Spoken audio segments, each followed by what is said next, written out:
A private school teacher who taught sex education was forced to resign after a false report about her teaching methods.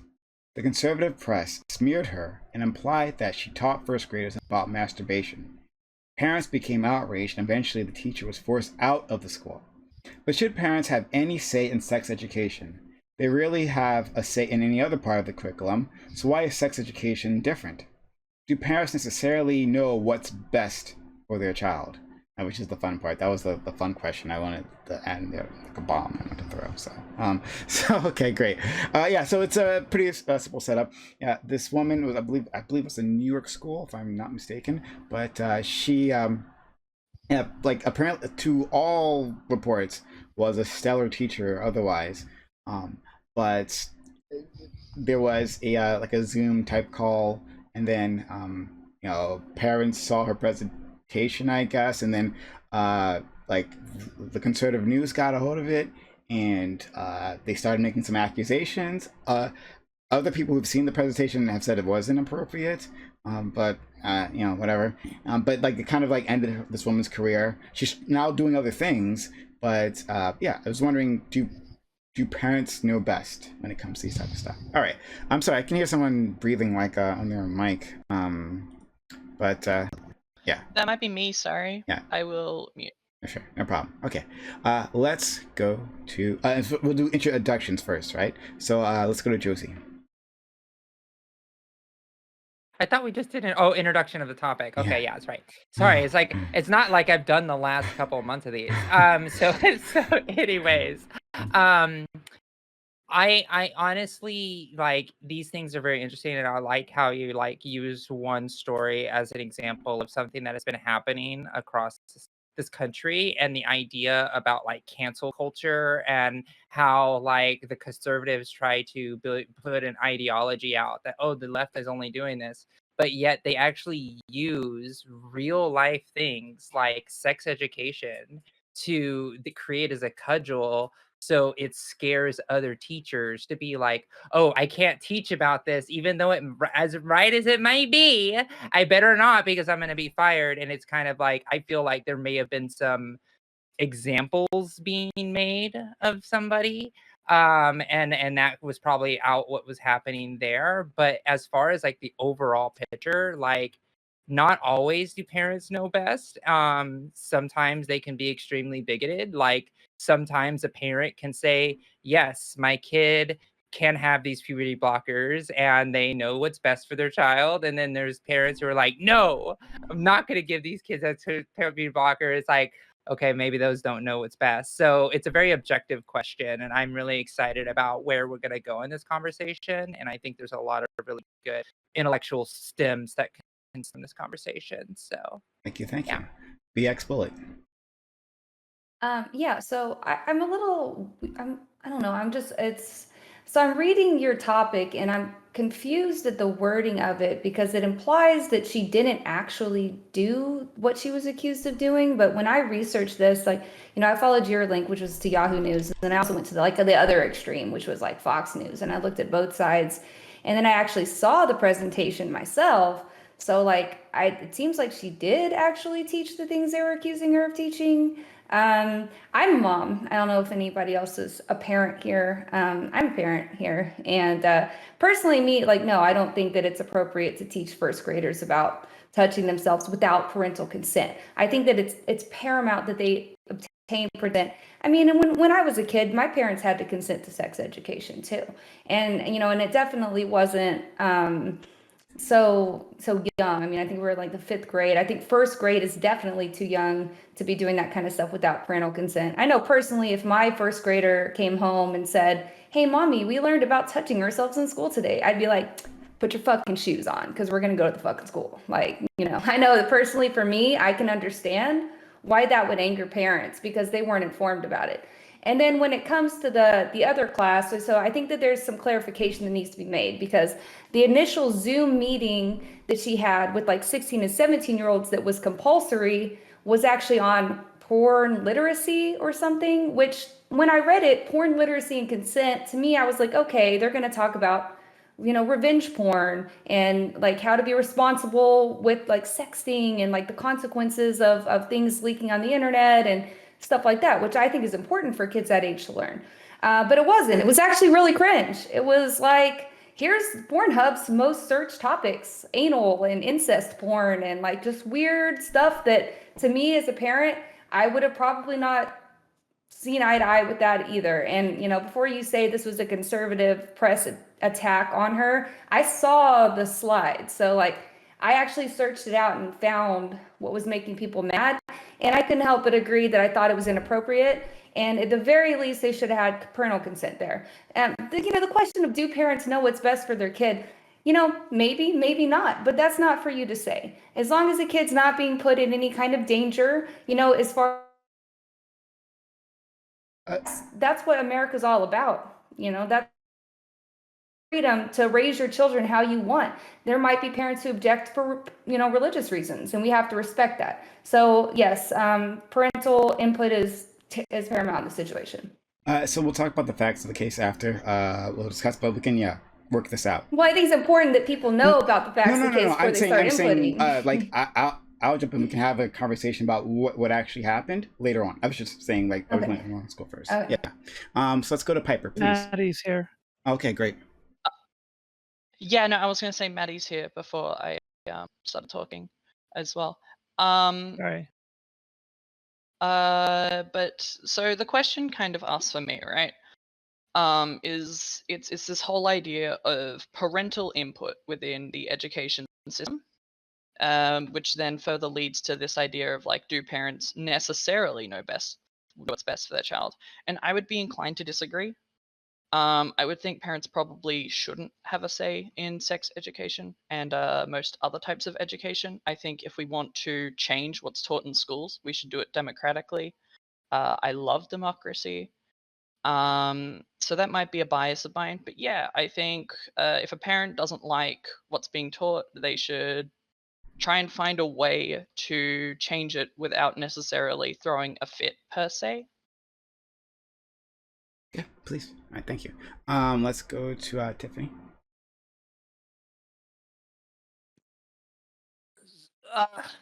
Sorry about that. I am getting assaulted by follows right now, just like constantly, one after the other. So I can't even hear myself think because it's too loud and I don't have time to turn it down. All right, so I'm gonna have to stop streaming for 2 seconds, which is Let me know annoying. if you need help purging it. It's the follow bot. I can help you out.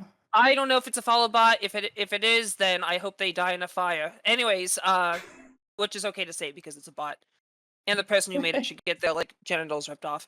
Anyways, it's predictable that Fox News and the Daily Mail would run a story like this. I personally feel I feel it best for the professionals to set the sex ed curriculum because they've been educated on the subject heavily and teach it for a living, unlike the parents. That said, I wouldn't be opposed to parents' suggestions being taken into consideration, given that they aren't asinine low IQ takes like abstinence-only education or shoving religious nonsense into the curriculum. Sex education is important and has been proven to be beneficial to students when taught properly. It promotes safe sex, like using condoms or obtaining birth control, both of which help prevent STIs and teen pregnancy. I'm a porn star and I get tested once a month at least, or every 2 weeks. If I plan on traveling across the country, I do it every 2 weeks. So I feel it's essential to teach students that they should get tested regularly if they are sexually active. Sex education also promotes body positivity and even tolerance and understanding, as some curriculums teach LGBTQ sex as well.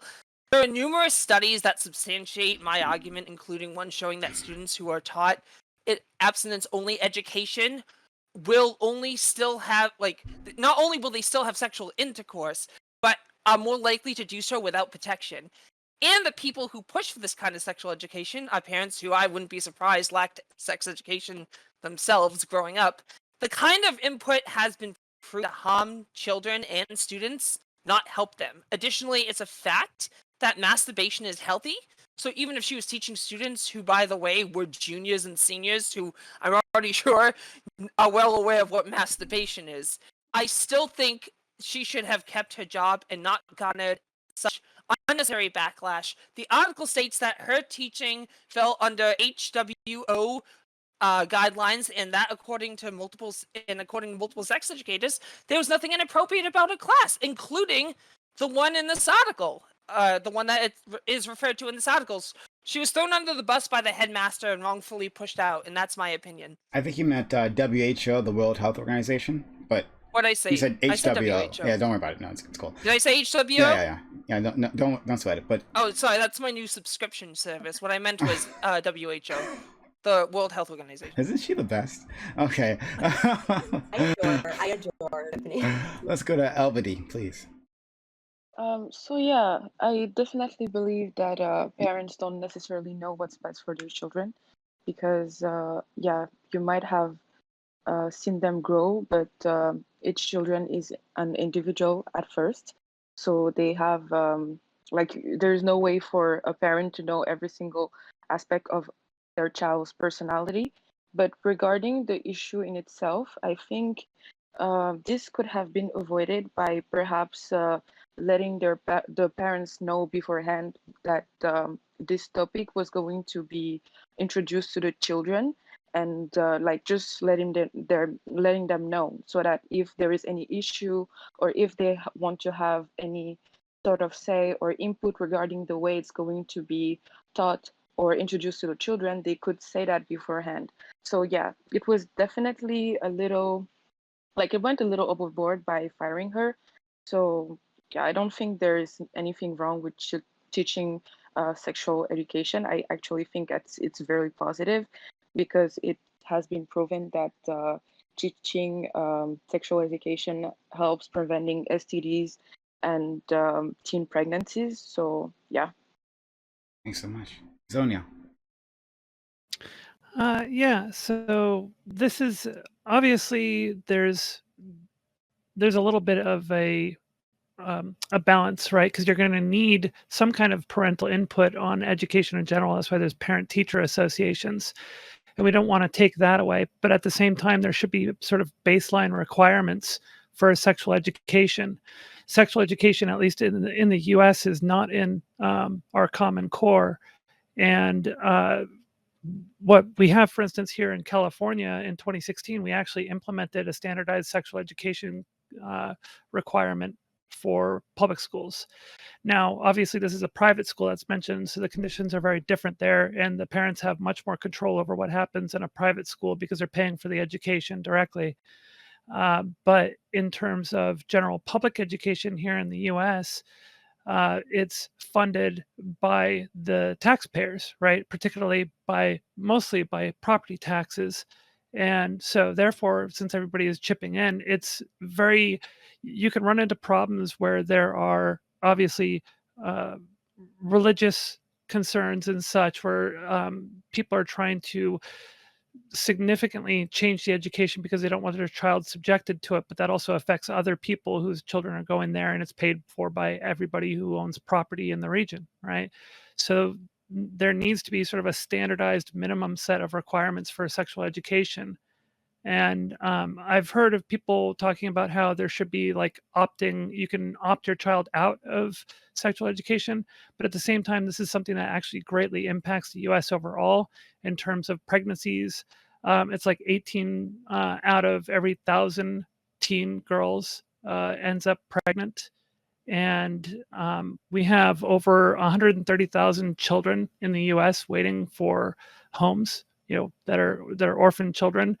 Of those orphan children, I forget, I was looking up the actual statistic, I forget what it was, but it was over 50% of them were from teen pregnancies. So I need to find that number again. So I've been pulling it up. It's just taking a little bit of time, and I'll post it in there when I find it.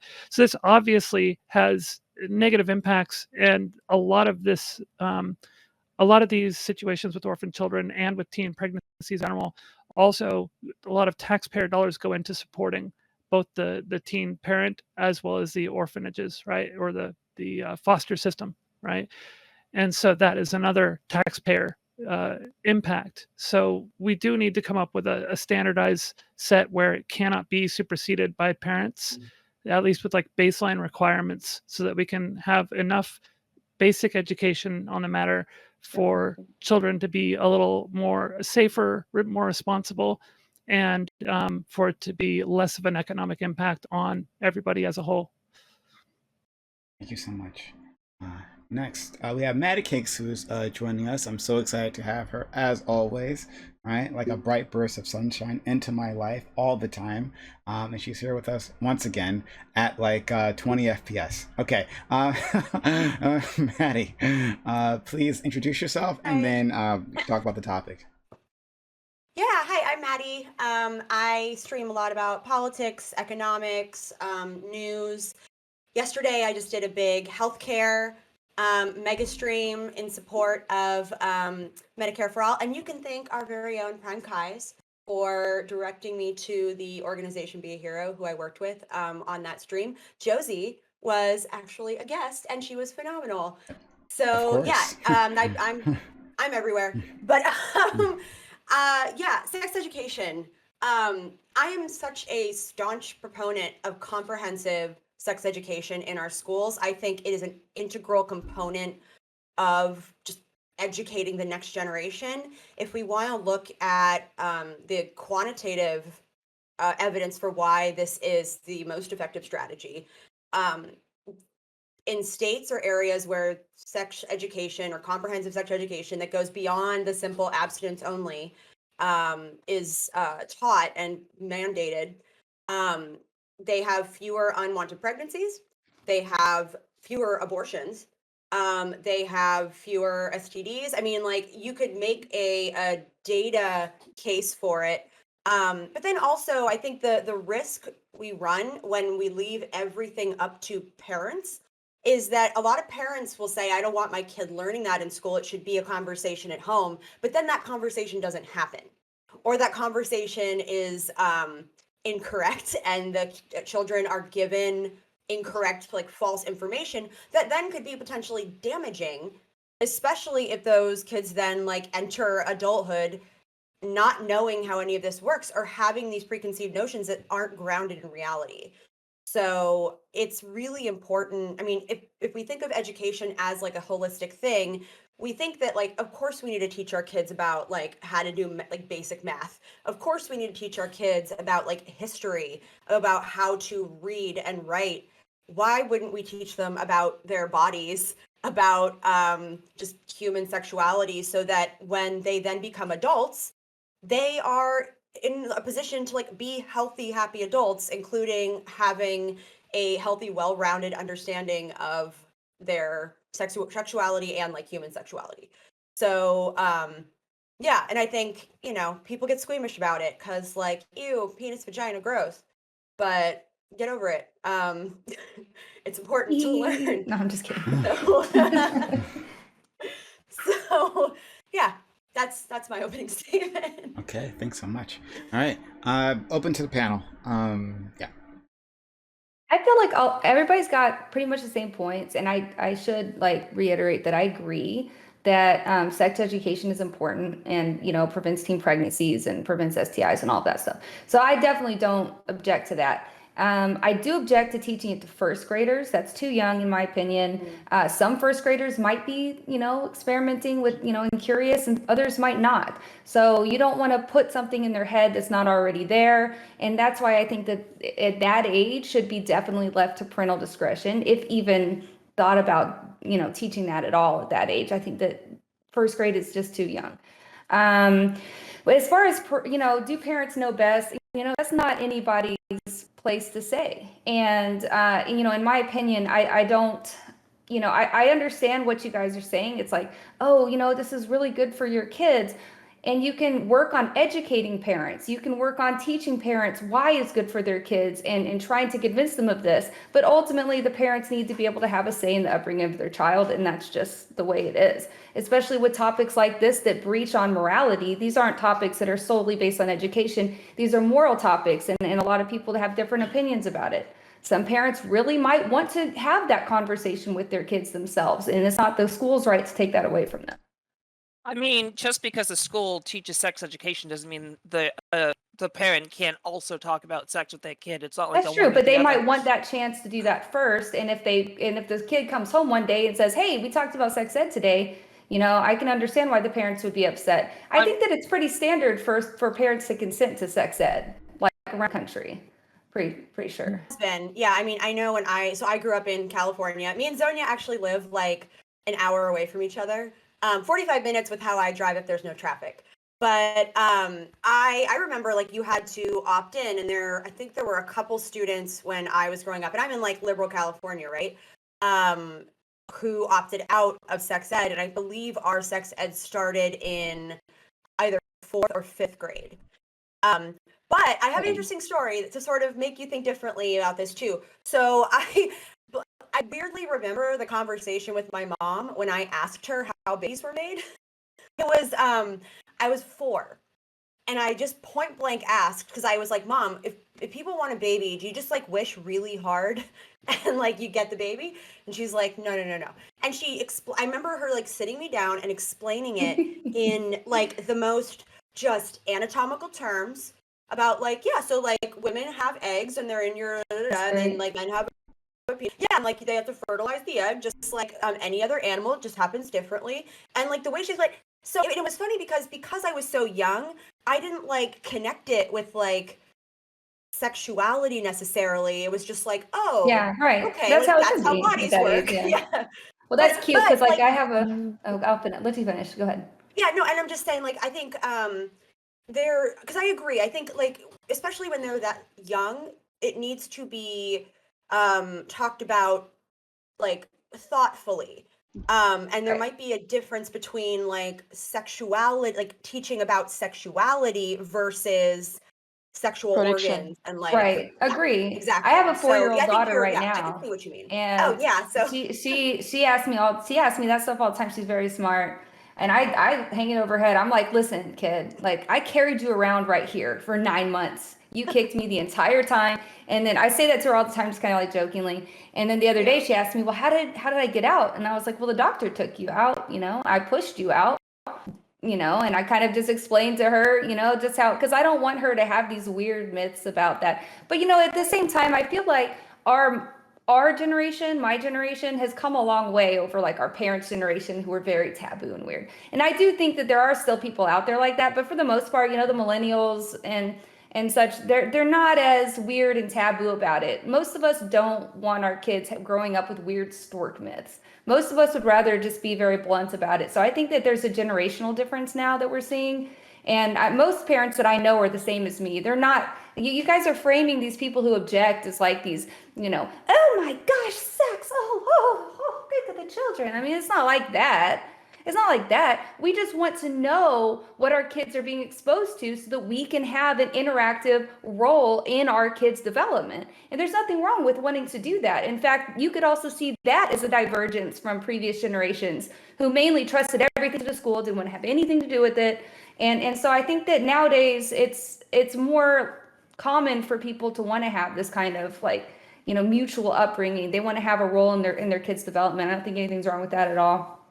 No, I don't think there's anything wrong with being part of your kid's development. In fact, I think it's a good thing. Exactly. Sorry, what? oh, no, we're just Go agreeing. ahead. We're just being like, yeah. Oh, okay. Yeah. It, like in my opening statement, my only issue is the parents who want stuff that's been proven to harm kids. Like if they want to be actively involved in their kids' upbringing, that's fine. But if they want to change the curriculum for the worse, not just for their children but other children, that is my concern. Also, I agree we shouldn't teach kids in 1st grade, but maybe we should start teaching them carefully in 2nd grade, because that's around the age of like 7 through 9. I mean, look, can I just interject? Like, again, having a kid, I've already started talking to my kid about safety, because at that age, they do need to know about who cannot touch you. And the doctor, her primary care physician, every time she goes to the doctor talks to her about that. So that's something that's already integrated into the healthcare system even, so kids are already, but I agree that the kids should be getting that form. Even at age 4, you should be having those super, I get uncomfortable discussions. I get that. That's not what I was Yeah. talking about. Around the age of like 7 through 9, that's when kids start to discover their genitals and like do weird things with them, and Some do that's and some maybe. don't. So why are you Yeah, going to I push said, it on I other said, I kids who said don't? ages. I Right. So said don't age. push it uniformly on kids. Maybe that should be a case What by do you case mean? basis. What do you mean uniformly? It's Like, I 7 mean, through not all 9. kids develop at the same age, you know? So if they're, you said first grade, but second grade too, like them yet. So are we that idea in heads before they're ready to even hear that? In some cases, all kids don't develop you know, you're acting like they all, Second, it's like the light switch, they all just develop at the same time, but that's not true. I Tiffany never might said. be saying what she might be saying is that normally, like, and this is probably something that a lot of like early child life development experts like study. There's you're right. It is a spectrum where a lot of kids will develop earlier than others. That depends on a variety of variables, but it usually happens within a certain time frame. And it's, I mean, in a perfect world, I wish we could tailor education and like exactly what like kids learn like to every single individual on like exactly what they like specifically need. That would be the, oh my God, that'd be the dream. But we just don't have that capability right now, not at scale. So it might be important to say like, well, yes, they develop, you know, at different rates. However, it's at least important that by a certain age, they've at least been, have a baseline understanding of things. But I agree with you that I think one thing, you know, what I kind of like my fiance and I are like looking to start a family in the next couple of years. So this is stuff I think about a lot. And I absolutely think that there needs to be transparency in terms of what kids are learning, what like the curriculum looks like. Because as a parent, yeah, you should be able to feel comfortable being like answering questions when your kid comes home from school and says and asks about certain things that they heard in class. It shouldn't um be like a surprise where you're like, I didn't know that they were teaching you about that, or I didn't realize this subject was part of the curriculum. Like I totally agree with you. However, like with that transparency, I also I don't necessarily think that sex education should be optional. Just like I don't think you should be able to opt out of like learning how to read and write. I don't think you should be able to opt out on like how to do long division. I think you should have like I while I agree for transparency, I don't know. I don't see sex education as something that we should view as optional, as it has sort of been historically. But I recognize there are differing opinions on that. So Yeah, I wanted to sorry, I know point out. I skipped line. I'm sorry. Yeah, and I wanted to point out real quick that I said ages 7 through 9 in second grade, and second grade is just one year. So within that time frame, that's not unreasonable to be taught at least the bare minimum. Not even about sex per se, but about the human anatomy in certain instances. And like, because you can teach kids this, it's been done before, and the studies show that it's beneficial. So I'm gonna go with the studies and push for that. So let's go with Zonia and then Josie. Okay. Yeah. So one of the problems that we often run into, I think, in terms of parents being wanting to be informed on what's going on with their child's sex education in public school, it tends to be well, at least I'm going to speak from a perspective of California here. Obviously, I can't speak too much to other states, but in California, it's been pretty upfront about what is taught in public education, and the parent teacher associations guided that very strongly up until 2016, when we came up with legislation that mandated a certain base, what I guess you would call curriculum for sex education, and it's called sexual health and wellness or something education and HIV education, etc. So the parent teacher associations were pretty involved, and they still are even involved these days. Like friends of mine who are in the parent teacher association for these schools around here, oftentimes I hear them talking about like what they've been dealing with when they do their meetings and everything.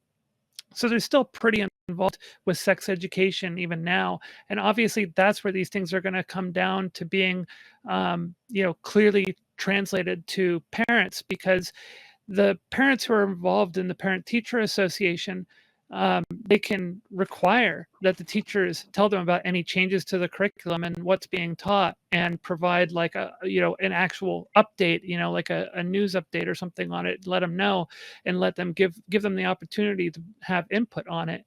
And any parent who actually cares about their child's education, right, cares about what they're being taught in school, should be invested in that process and should be representing their child in that process and representing the needs of their child in that process. So, and obviously we're very busy these days. A lot of people are working full time, but still you got to find a way to carve out some of that time to be involved and in directly interacting with your child's education. Right. So that's what I would argue for that. Okay, awesome. So I'm gonna go back to the kernel of the points here, because I think there's some really interesting stuff that's come up.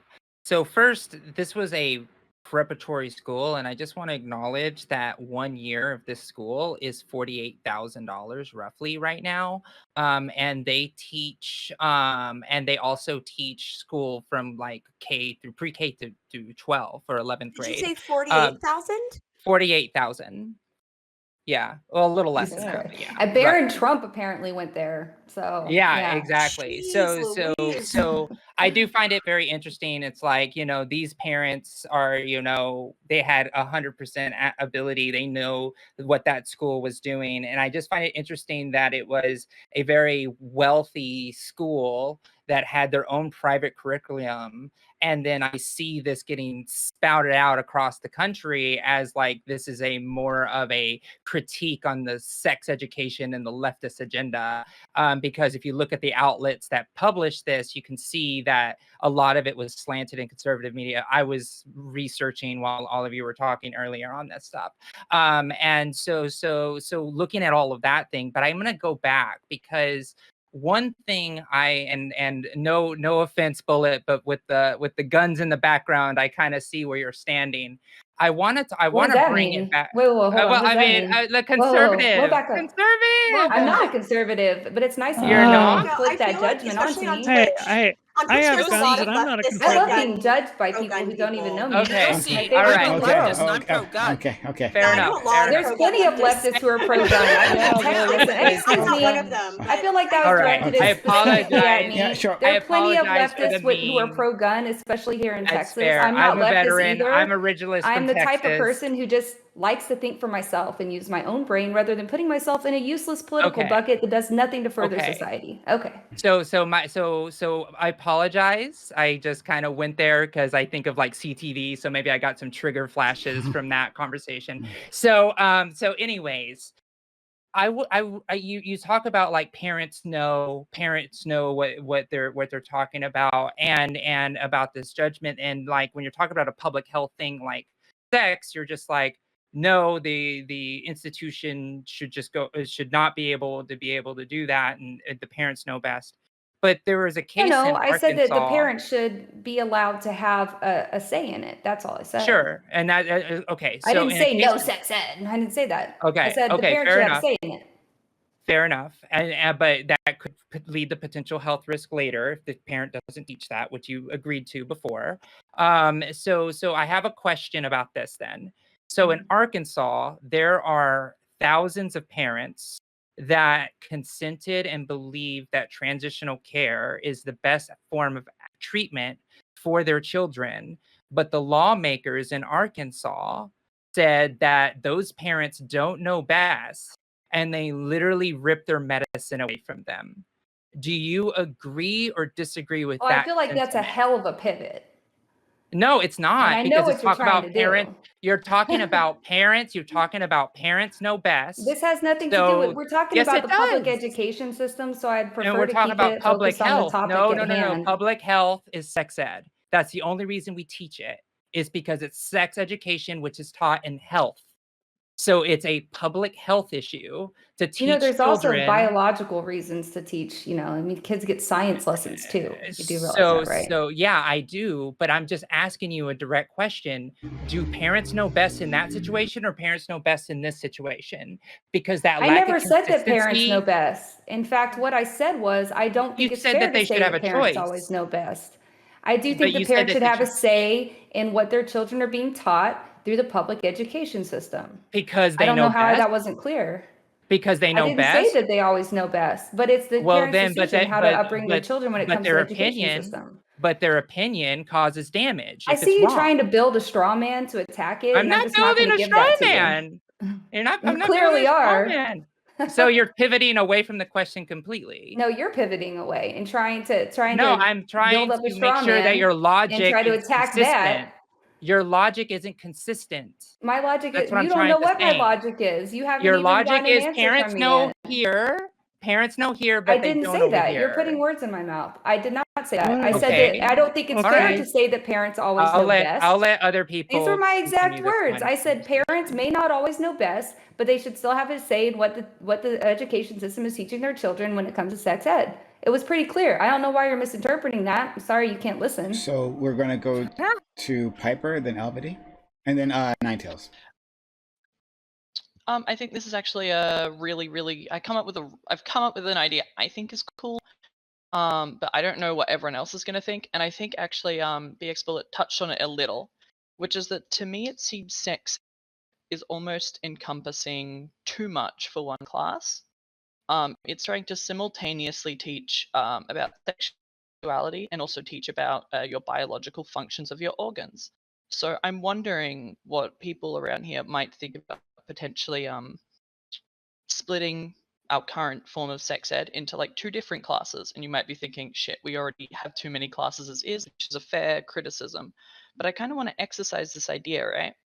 Of having a class that's about like, sexuality, who are you in the world, all these like airy fairy ideas, and then a class that is literally about the biological realities of your body. And then Well, I don't know maybe we about can you, but shift I had these that at classes. school.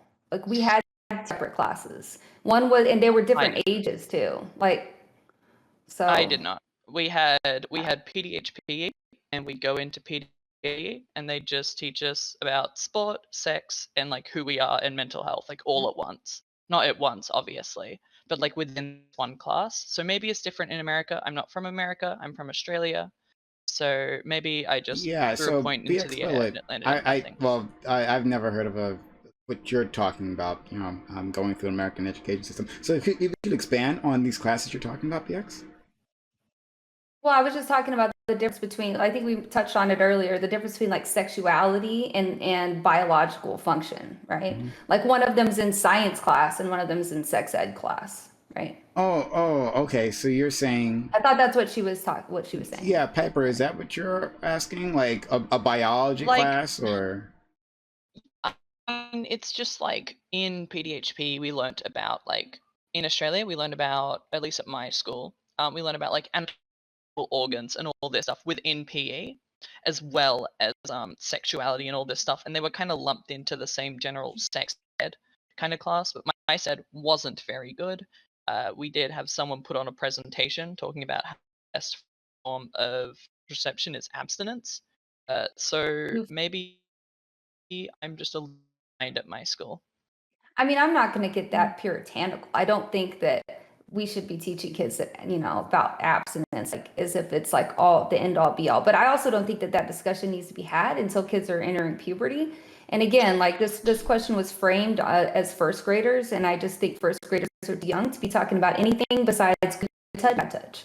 And that's important because I know that the article kind of tried to lay this out. Well, it's important, and her argument, her defense was that, it's important for us to teach kids like this so that they know the difference. And that's fine. I understand that, but I don't think that it needs to include touching yourself feels good. I thought that was cringy. The cartoon was cringe as shit. And if I were a parent and my kid came home in the first grade and started saying, I learned that touching myself feels good today, I'd be putting her fucking shoes on and we'd be going to the school and I'd be pissed. So that's just my perspective. Okay. By the way, I don't know if I'm the only parent on the panel. I don't know if that gives me a unique perspective on this or something, but I find it interesting to see so many strong opinions like So on family. I Yes. parented a child for 2 Your kid's years. gonna I was find out it married for feels 2 good to touch years. himself.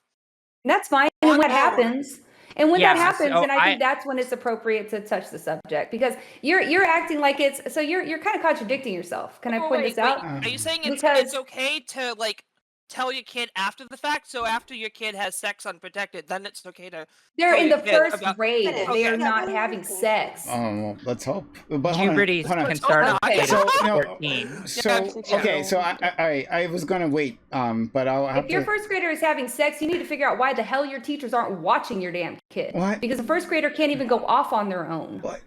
I'm sorry. Okay. Yeah, So, for $48,000 a year, I'm on pretty sure they're topic. pretty taken care of. okay. I just But, had like- to. I was gonna wait, but I'll have to step in now because we already have disagreement about the facts of the case, right? Of this particular case, this particular teacher.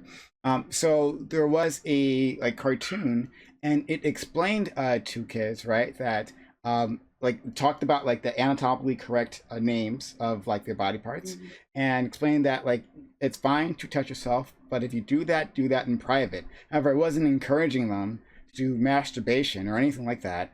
And experts who like do this in the field, after examining all her materials, have said like, well, falls perfectly within the as Tiffany said before, the WHO, World Health Organization guidelines as to the developmental limits, right, of children and what they should be taught at that time. And so BX, when you're talking about having good touch and bad touch, right? Well, that's what she was trying to get across. No, I was talking about as in a stranger shouldn't be touching. No, yeah, no, that's what I hear meant. you. No, I hear you. But like That's what I meant. But I watched the cartoon, Mike. Did you watch the cartoon? I watched the cartoon. Yeah. So did you watch the cartoon? Okay, I did, and it said, "Oh, have you ever noticed that when you touch your private parts, it feels good?" Yeah. And to me, that was the cringiest part. That's to me, that was like, okay, no. You're correct. That's no. BX, yeah, that's accurate. BX, you were correct. That's what it said, I could see and the point. that's okay because yes, some kids do touch themselves. That's not encouraging. Saying, hey, this is a thing that you may have encountered, right? And that's okay. That's a normal thing, but keep that in private. And also, no one else should be touching you. Like, you shouldn't be touching others, and no one should be touching you. So yeah, like that cartoon, you're exactly right. That cartoon said it, but that's not a problem. Listen, maybe we can all agree. Maybe even if we're all thinking like, oh, that video is fine, whatever. I think one thing that is important to note that I think speaks to what BX Bullet was talking about is like, if like I'd be kind of pissed if that were shown to my child and like I wasn't told that was like going to be part of the curriculum, or that like that was going to be like part of the instruction, even if I don't have an issue with it. But that's, I think, what we were talking, like when I was talking about transparency on these things, because that's also putting parents in a maybe uncomfortable position.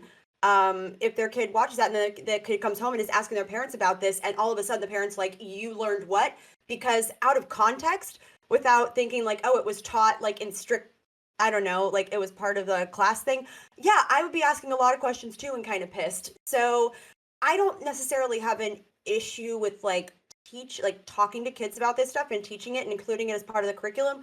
But I do have an issue with like that type of thing, especially subjects that are a little more sensitive. Like parents should at least be given a heads up or be aware that like this is going to be part of the curriculum, because then also like on their end they can be prepared to talk about this stuff at home, and they can frame it however they want to. So I want to go to Albany, Ninetales, and then Zonia. But I just, for the record, I actually disagree with you on this, Ninetales. Maybe we could talk about that later, but go ahead, Albany, please. Okay, so I'm just going to talk about my experience back home. When I was in Africa, I got to monitor children from the age of 4 to 13. And just regarding when it comes to education and just teaching children in general, it's not a question of teachers against parents. It should be teachers working with parents. Because with a child, with their education, it's not something that's only done in school. There are a lot of values and morals that they have to get directly from their parents. Because as a teacher, you might see them only 3 to 4 hours a day, but the parent is the primary adult that they're going to have in their life.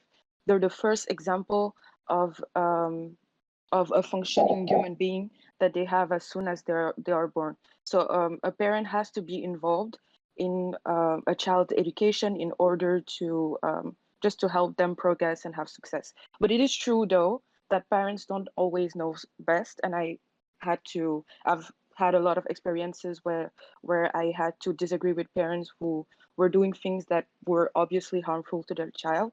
But but the thing is, we have to cooperate in order to provide the best outcome for children. So in this situation, I would think, like I agree with Maddie, the thing is, when it comes to sexual education, um, perhaps it's not necessarily telling them, oh, we want you to come up with a program. Of course, we're not going to ask something like that to parents because they don't have the necessary knowledge to do so. But it would be more telling them beforehand that those topics are going to be discussed with their child, so that if a kid comes up at school and asks questions, they can be prepared and know exactly how they're going to discuss that. So I it's agree. about working together with teacher and a parent. And I'm going to say this again. A lot of studies that show that a parent's involvement in a child's education can only be beneficial. So it is true. A parent doesn't know what's best, but they do have the right to give their opinion. Let's go to Nine Tail stepped away. Well, we'll get back to her. Zonia, and then Josie. Yeah. Okay, so I just wanted to make a simple point here. Can we all agree that if we did have a universal, standardized baseline like education and certain requirements and framework across the US, that we'd have a lot less of these issues of, are the parents informed? Do they know what their kids are being taught? Or is some teacher deviating and going with their own curriculum, et cetera, right? If we had something that was universal across the US, we would have a lot less of these things to worry about, because we could have a basic, set of guidelines and principles that have to be followed, and a basic framework and structure to it, with transparency and information for the parent, and a standardized process for opting out under religious circumstances or whatever, etc. Right? So I think that kind of answers a lot of the concerns that were demonstrated here. I have mixed feelings about that, but yeah. Let's go to Nine Tails and then Josie. Nine Tails is back.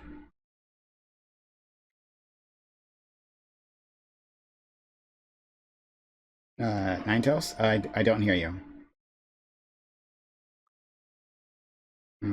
Okay. So we'll go back to Nine Tails after Josie. Go right, Josie. Okay. Awesome. So I guess where the thing that I start thinking about it, right, is the level of control that this could start, having. For example, right now our next big fight is comprehensive LGBTQ education mixed in with sex education as well, because that is extremely important. Because if I had comprehensive LGBTQ education, I might have come out as trans before I was the age of 34 at a point of desperation, right? Like where it was like there was literally no other choice.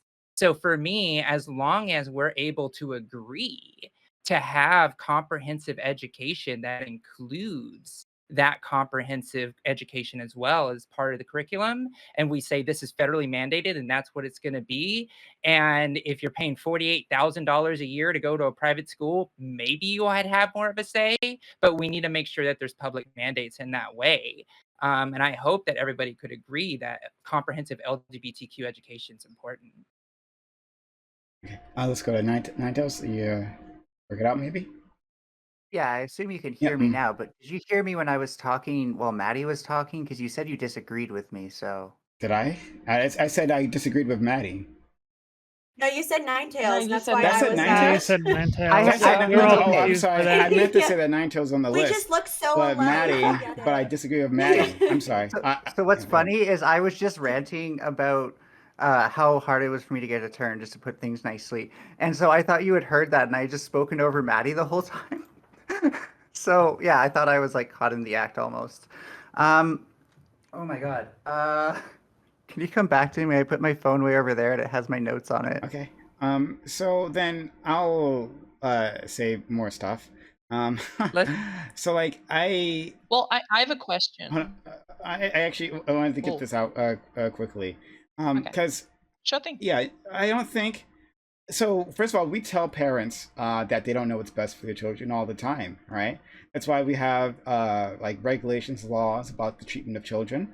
And if parents don't live up to those laws, then we take those children away. We separate them. We can understand this, that not every parent actually knows what's best for their child, right? And for the Children are only taken away from their parents if there's significant and immediate harm No, of the child. that- you can't slippery slope down into, they're not teaching their kids about STIs. That's true. Hold on. That's true. That's true. But the point is, the only point I'm trying to make is that we understand that parents may not actually know what's best for their children. There's nothing inherent about like either conceiving or birthing a child that makes you an expert with or have the child's best interest in mind, right? That's the only point I'm trying to make with that. But beyond that, like. A parent's perspective is a unique one. I'm not so sure because like you can say that as a non-parent. That was my second point because I don't think having a child actually makes you any sort of expert necessarily, right? You have experience, for sure. Certainly. You have an experience, certainly, but like it doesn't mean that you are necessarily better. Like you can. And I'm not saying anything about your parenting. Make that very clear. But like, I'm just doing the best I can. All right, I don't know everything. Yeah. And I just want to make it clear that anything I say is not an attack at you or your parenting. But I'm just saying that a parent, right, just because they have had a child, tells you nothing about their ability to actually parent that child, or what's like we see. Josie has been trying to illustrate this point, talking about like LGBTQ education, right? Sex education. How many parents, right? And this is why I disagree with Maddie as well. How many parents, once they hear, they're going to be teaching my child about the gays, right? Well, let's pull them out of school for that lesson because, like, they certainly aren't ready to be hearing about the gays, right? Like this happens all the time, and then like their kids miss out on valuable information that may be critical for them. They might be gay, right? And their parents find out, they might end up on the streets. So again, just being a parent does not necessarily make you an expert. Does not necessarily mean you have your best interest of your child in mind. That part I have a question for you, PrimeCayes, and I'm totally for everybody gets fucking mad. Like I'm totally just playing devil's advocate. Sure, it's fine. Okay, this does not represent my opinions at all. Okay, it's fine. But my question is, how do you feel about people's First Amendment rights to exercise their freedom of religion in America? I don't feel very.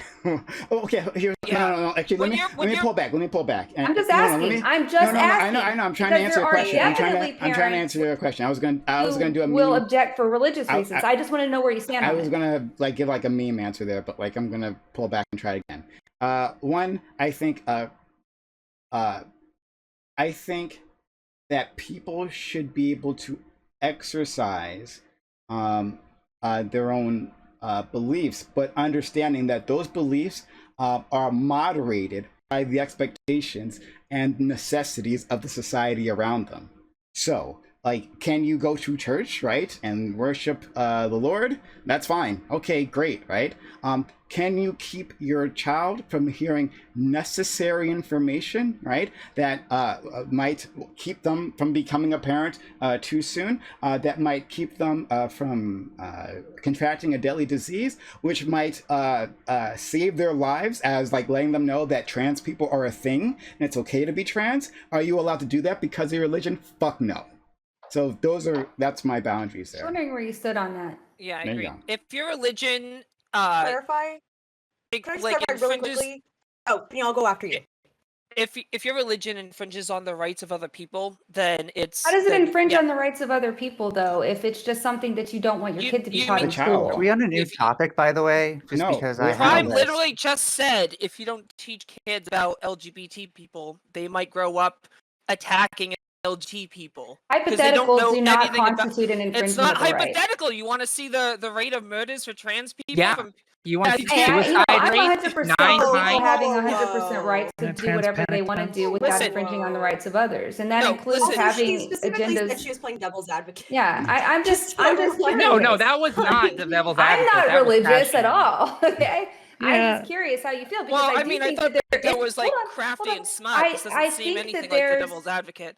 because I think that it's important to consider the fact that before you steamroll every parent in America, you realize how this country is put together, constitutionally speaking, that it's your constitutional right to exercise your freedom of religion. And that's why we see parents opting out of certain things for their kids all the time.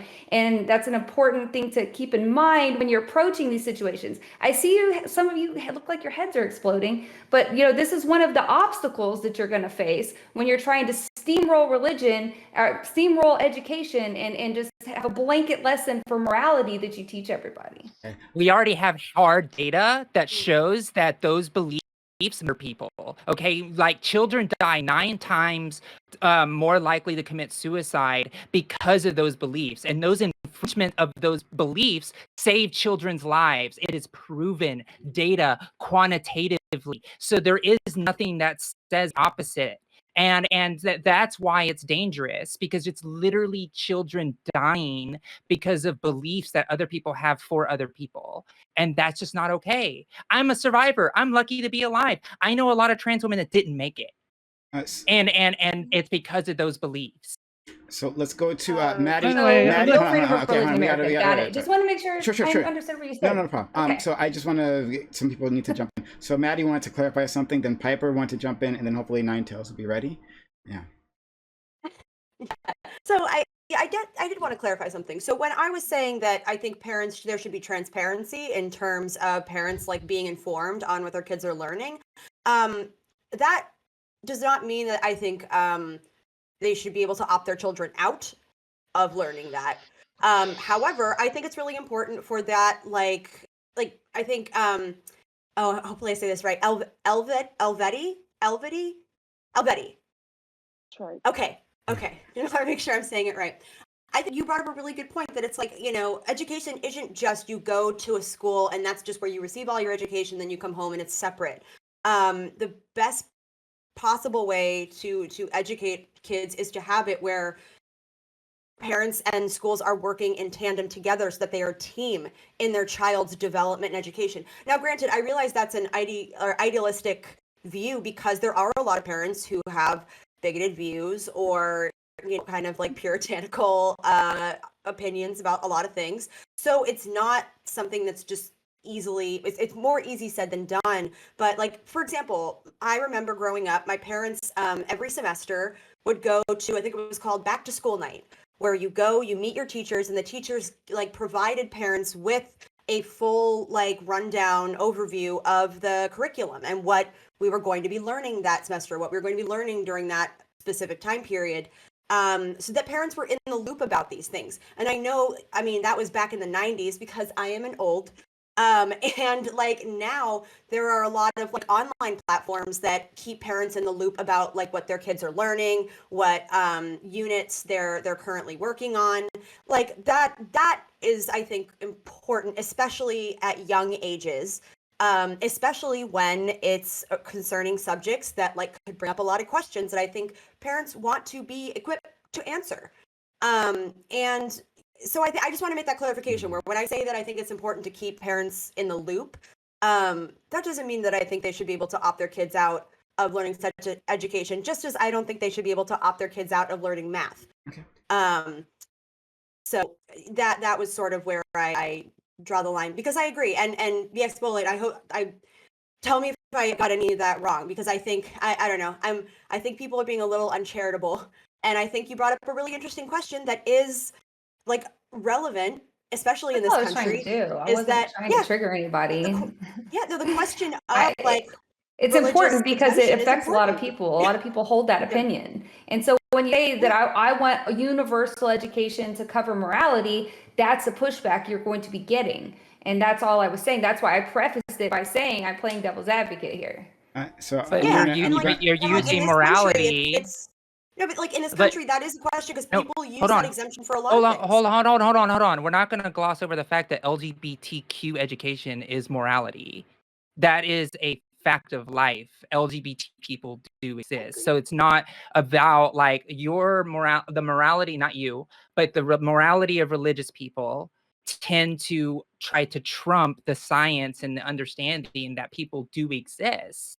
And that's where the issue is. So if you really do believe in that morality shouldn't trump science, You know then what, we though? should Here's the be problem that I teaching have. children these You're things. acting like you want to put kids in a camp and just like shield them from their parents. The kids are still going to No, go home. No, listen to me, what I'm saying, okay? Like I understand what you're saying, but the kids are still going to go home and their parents are still going to talk to them and tell them what they believe. You're not going to be able to enforce this among everybody in the US. That's not something you can do.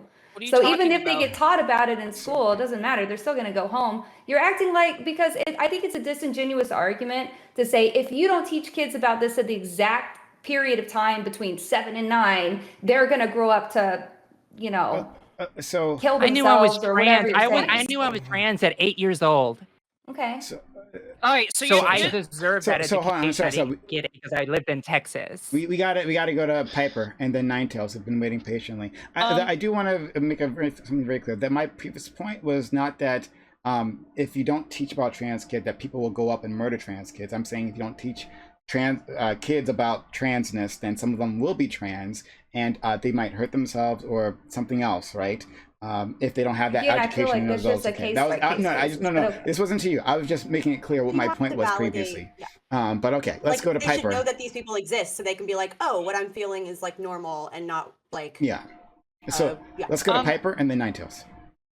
I would just like to quickly hone back on this like religious freedom point, because like I don't think anyone can disagree with freedom of religion in a vacuum, right? Like in theory, freedom of religion is a good thing that we should all want, right? The problem is experience, and I'd be very surprised if it's different for America. A lot of people invoke freedom of religion specifically to target LGBT people. A lot of the laws that are passed that are saying this is a freedom of religion bill, it's very often in the subtext, it's like, also trans people can't do this if you're religious. And it's like, whoa. Like, why did you throw that in there? Like, we had a bill recently tried to pass called the Parental Rights Bill. It is specifically a parental rights and education bill. And the entire bill about banning the teaching of gender fluidity, right? At all, which is very bad, right? For so many reasons. Shakespeare literally teaches gender fluidity because the men played women. By his definition, that's gender fluidity. And I just have a problem because when people invoke freedom of religion, it so quickly goes to hating on the marginalized groups. Well, no, I don't think that anything should be allowed to infringe on people's rights. That's not what I'm saying at all. But it doesn't infringe on your right if you simply opt your kid out of a class. And you can't make the huge leap to say, well, if they do that, then they're going to grow up to hate LGBTQ community and they're going to be violent towards us. You know, that's just too big of a leap. That's not a leap. You That's can't. statistical. It's a leap because it's not directly infringing on your rights to opt a kid out of a class. That does not necessarily lead them to grow up to be murderers or violent people. And that's a ridiculous jump to make. No, and so it doesn't. My argument is that it doesn't violent infringe people. on your rights to opt a kid out of a class for It's religious about reasons. We gotta sadness let and suicidal Ninetales in. Oh, ideation. here she goes. Oh, damn it. All right, go ahead, Josie, then Zonia.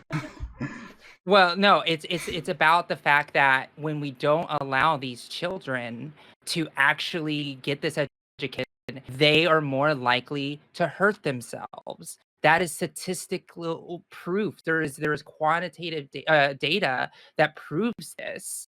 And so this isn't a stretch. This isn't a leap.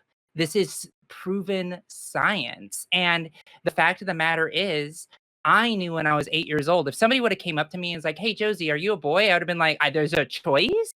Like I used to dream all the time that I was born into the body, but I was never taught the education or language, even when I was a teenager, to even understand what that was. I was shinned from it. I was shielded from it. I was shown that it was gross by the establishment, by the people who were there in charge. And I grew up in Texas. I'm and that was sympathetic to that. I am. You know? But And that's at what the we're same talking time, about. But if I was I'm opt arguing is out, that my if parents you're would have going to opted me try, out of that class. if you're going My to try and parents make would the have opted me case, out. if you're going to try to make the case that my freedom of religion infringes on the rights of LGBTQ, it cannot just be because of some, like increased risk of suicide later on in life. I mean, there's an increased risk of suicide later on in life for veterans, Yeah, I know. I've lost 3 friends to suicide. I've been fighting for suicide policy for a long time. I'm actually on the National Suicide Prevention Resource Center. So yes, I do know about these things very heavily. Okay, I understand what you're saying, and I'm sympathetic to it. But I just don't. I think it's a weak argument to try to superimpose.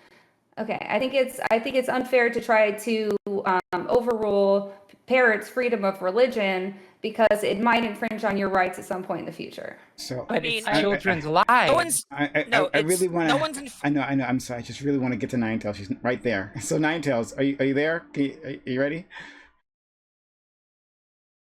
I can't hear you. I guess. Okay, now I can hear you. Okay, try it again, please.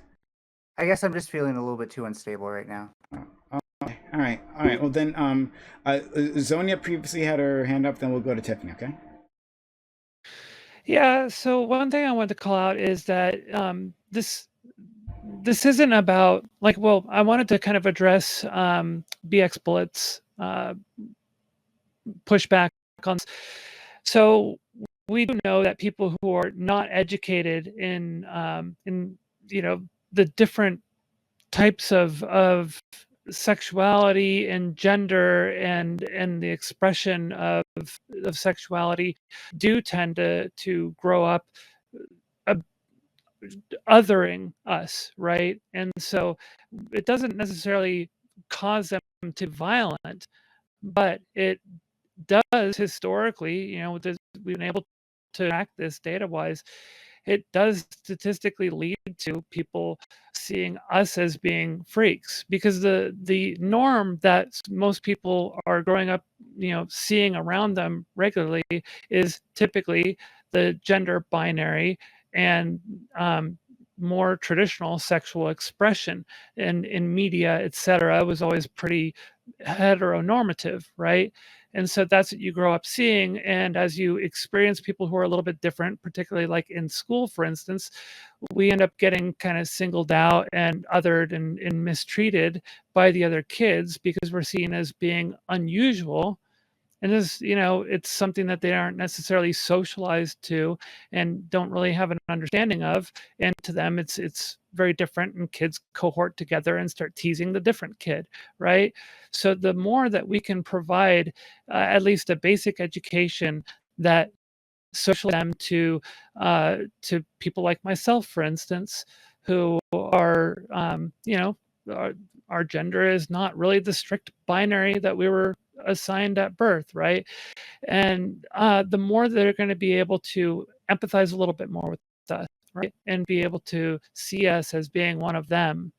And that also, if say the child does have some kind of violent tendencies later on, etc., or whatever, they're going to be less likely to because children that do grow up to be more violent tend to, like the bully, right, will find people who are different, weaker, or something about them that they don't understand and single them out and bully them.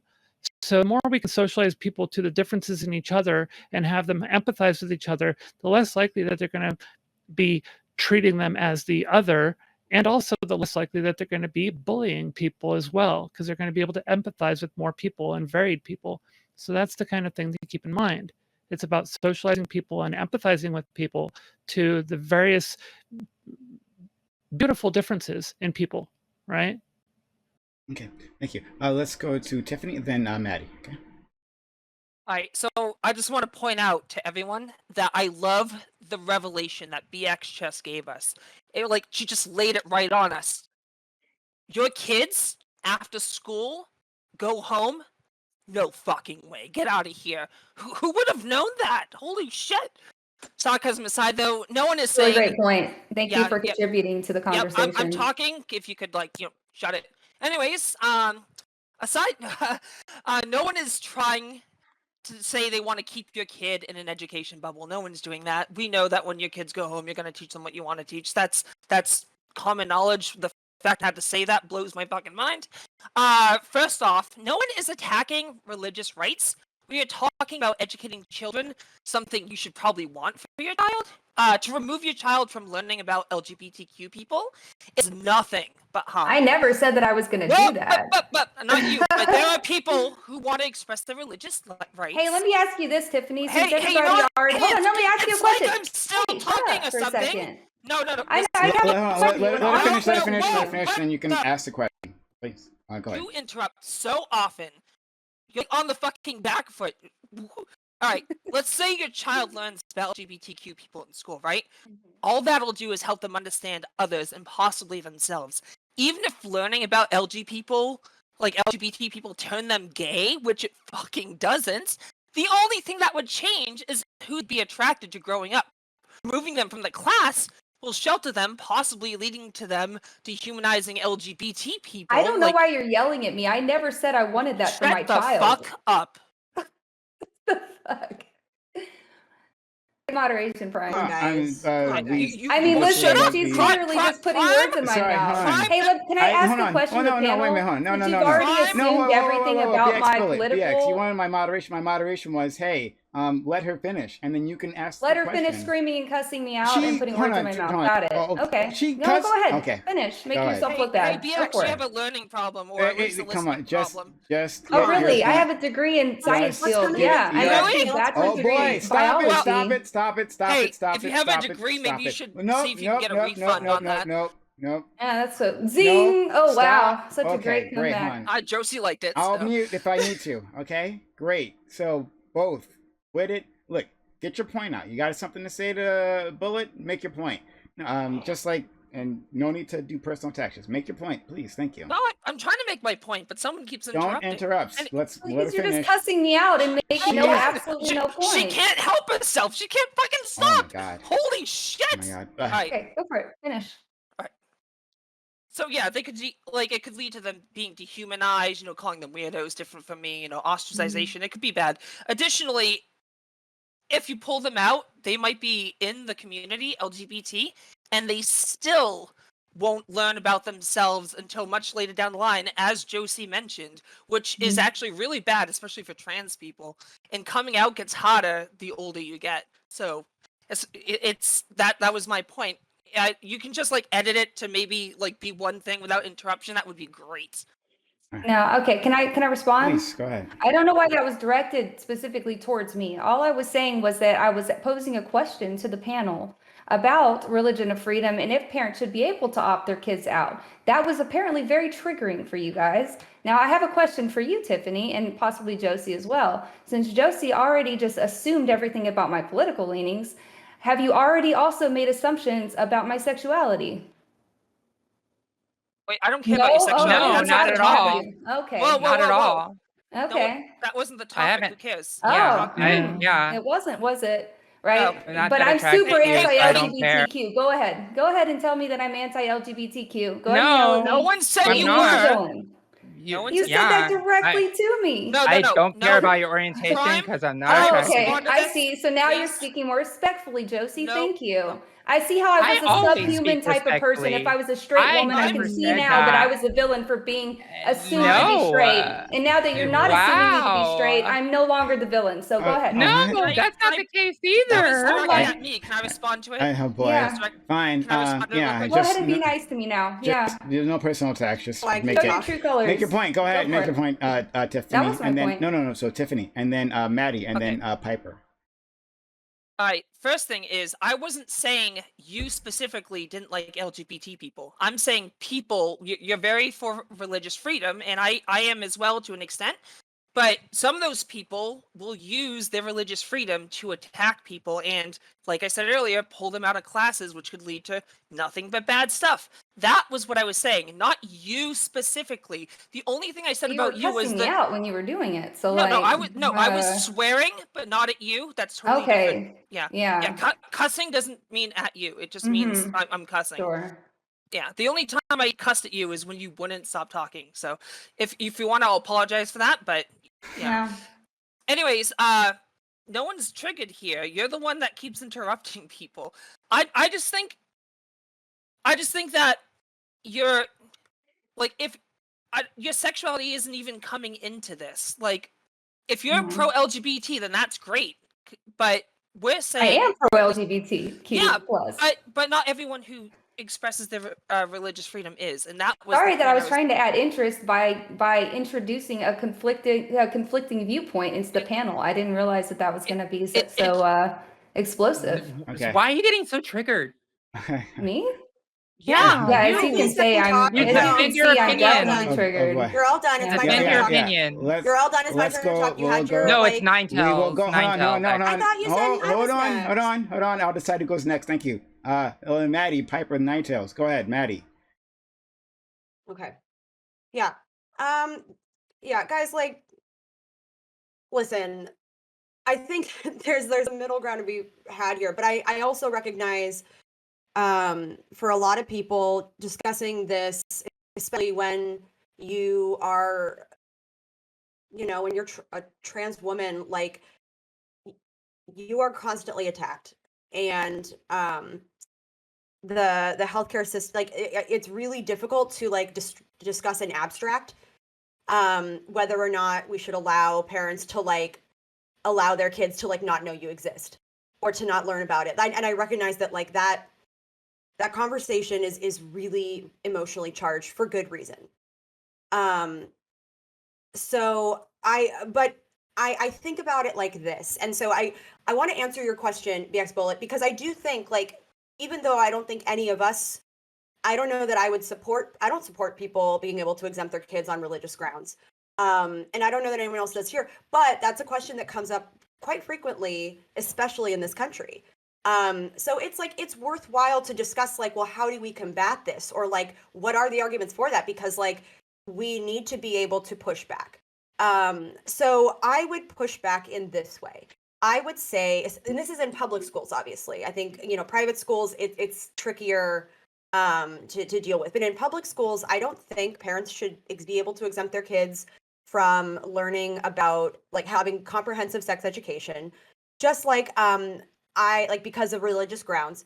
Just like I don't think parents should be able to exempt their kids from like learning that the earth is round, or that evolution is a thing, or I think that if we allow them to do so, that would be a violation of church and state, given that our education system and schools are in fact run by the government and funded by taxpayers. So I don't think there should be a religious exemption. I recognize that like there are plenty of people that disagree, but I would argue that would be a good justification. And yeah, like, I don't know. I just want to like acknowledge that this is a really heated topic, because for so many kids, especially, I mean, Josie spoke to her own experience, like how much better her like childhood would have been if when she was young, like she just knew or was told that trans people exist and it's normal, and like hearing it in a classroom setting and how powerful that can be. Because I agree. I think that that's so important. And it invalidating, and just like also for other kids, so that they don't view people who are trans as like the other or something like out of the ordinary, where it's like, oh no, this is just a normal part of the human experience, and some people just simply don't identify with the gender they were assigned. I actually love what someone said on Twitter the other day, where instead of her sister's a lawyer and she refers to it as alleged gender, like this is their alleged, the child has this alleged gender until like confirmed otherwise. So I don't know. Yeah, I think there's the question of religious exemption is important because it is relevant in the conversation in like this country's system, unfortunately. However, I think that allowing kids to be exempt is violation of church and state. Okay. So we'll go to Zonia, then Ninetales, then Josie. Yeah. Okay. So this is a very tricky subject. Obviously, I don't think that we're going to come to any Middle ground. solid conclusions on this, and there's going to be contention, obviously. But honestly, most of what I have to say is I feel like there's a lot of steel womaning, or not lack of steel womaning going on, and I'd like us to be able to be a little bit more charitable with each other's, what we're trying to say. And instead of kind of jumping on a person because we think that we're saying something that we disagree with, maybe we could take the opportunity to say, okay, this is what I think you're saying, and then walk through it. Do you agree? Is that what you're saying? Do I have it correct? And if they nod or say yes, and then you go, okay, now this is why I disagree with that, I think would be a more productive approach than just kind of piling onto the person that we think that we disagree with. And I think things would be a little bit more cooperative, less heated, and not as much attacking going on. So that's mainly what I wanted to chime in with right now. Otherwise, I don't really have much more to say on this. Okay. Let's go to Ninetales.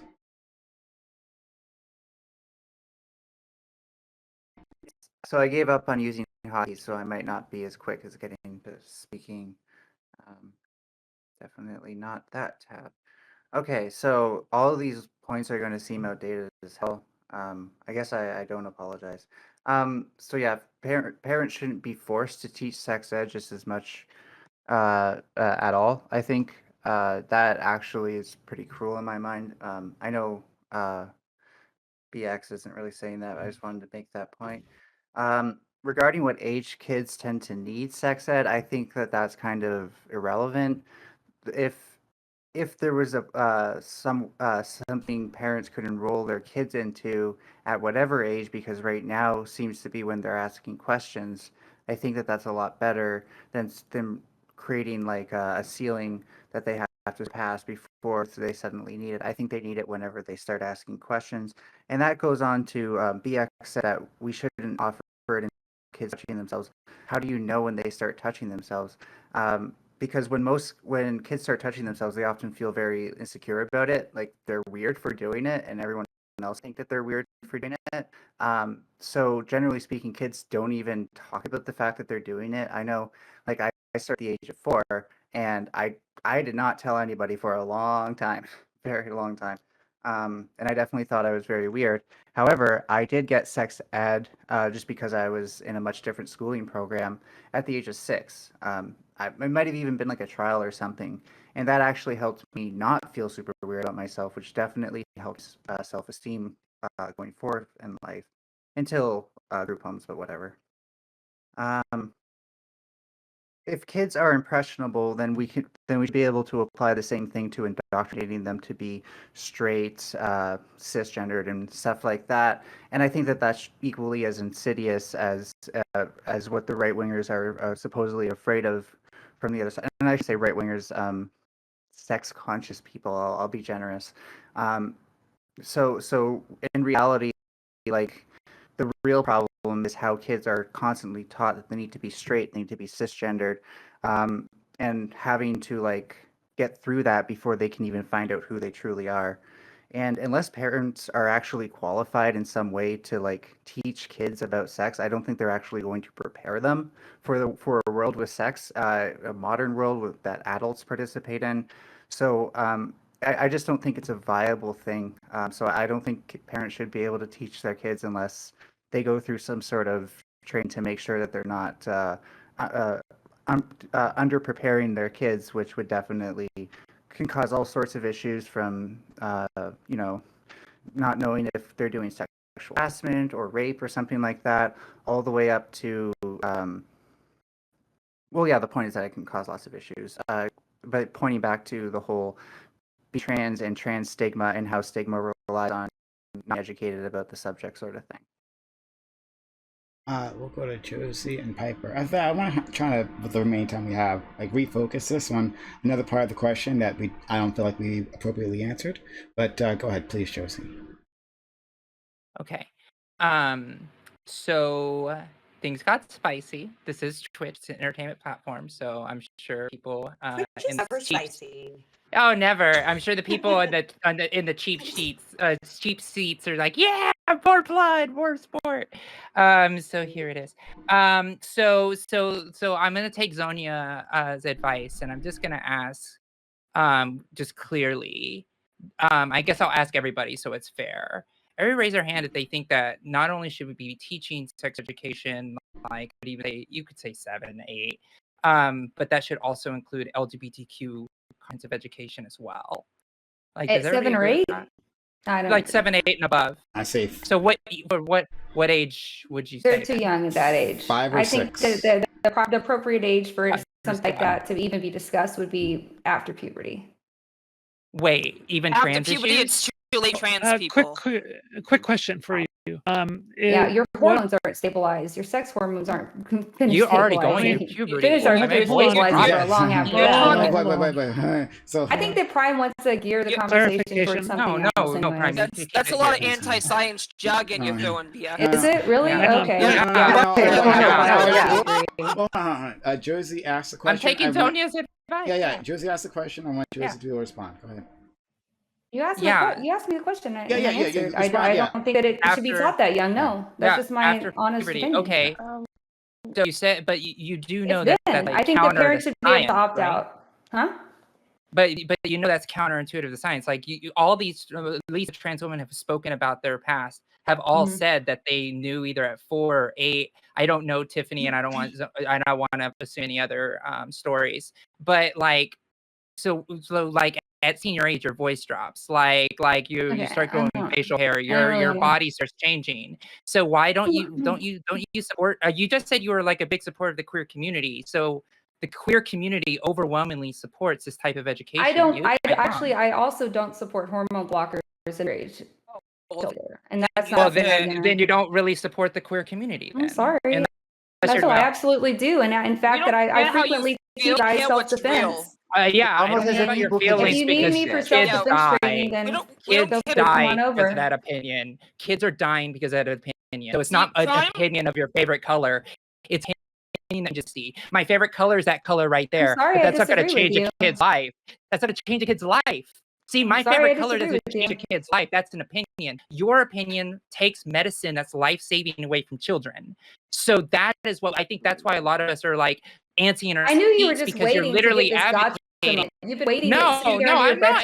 talking about You trying know to it's a corner gotcha. me for the So entire you know it's a stream. gotcha. And so at this So point, you know I'm it's just a going to quit gotcha. commenting on it. So you know it's a gotcha because you know it's And I'm going to morally ask incorrect. PrimeCayes to It's- moderate. Hold Every on, time- hold on, Yeah, no, stop topic. that. You're having a back and forth. People have back and forths, okay? Well, Like, it's Prime, okay.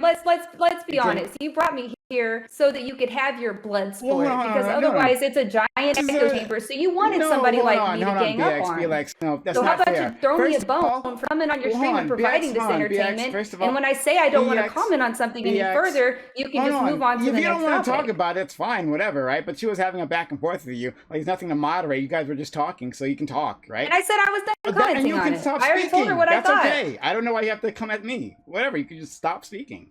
But anyway, this is a discussion panel. Like, as anyone here who knows, a regular, we usually just discuss. This actually isn't the Blood Sports panel. I don't advertise at the Blood Sports panel. That's yesterday. That's what we do there. We rip each other's faces off there. Here, we just discuss things. So people are discussing things. Okay. All right. Anyway, so Zonia, you wanted to say something, and for the many times, I actually did want to try one more thing about this topic, but Zonia. I wanted a little bit of a clarification from Josie. So you're asking about sex education at age 7, 8. The question. So obviously, in a lot of schools, it's broken out, right? So you'll learn about certain elements, as BXB mentioned early on, like bad touch kind of stuff and things like that. You learn some things about understanding when things are a problem, when understanding about molestation and such, right? So obviously there are other things. I think what you're trying to also introduce is the fact that being something other than the identifying with assigned at birth gender, right? You want that also factored in as well, I'm guessing, as a sort of a form.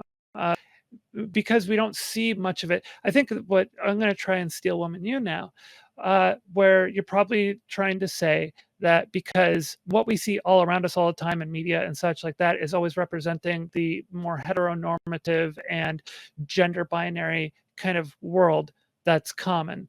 And for people like us, we grow up being a little confused and like, things aren't really fitting the way we'd like them to, and they're not making a lot of sense. And and so having some kind of representation of that as well, at least that's compatible with younger children in education.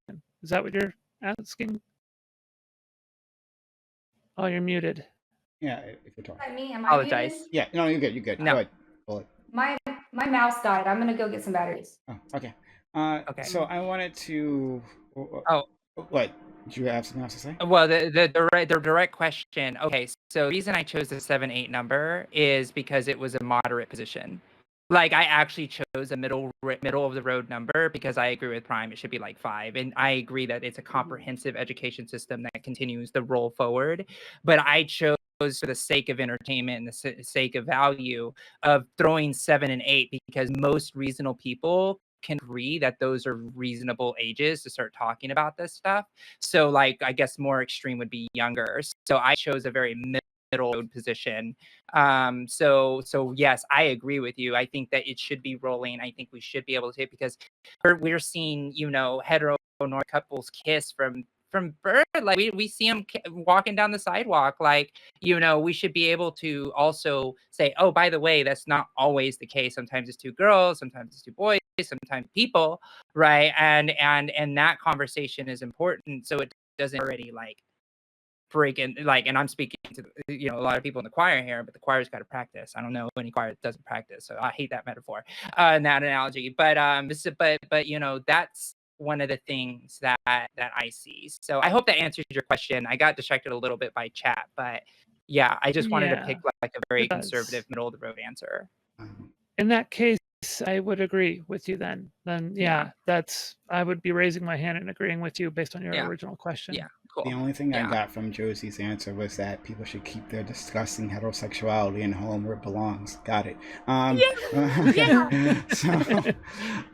mind straight. Just keep them out of my eyesight. They don't have to shove it in my face. Goddamn right. But BX, I'm not sure if you wanted to answer that. I'm sorry. I wasn't really like my mouse is dead and it's like frozen over the mute button. So like I'm in a very tenuous situation. Okay. I can't figure out how to take the batteries out. Okay. It's new. Love technology. But I know. But can you hear Zonia? Can you hear her? Yeah. Okay, Zonia, did you have something for a bullet or not?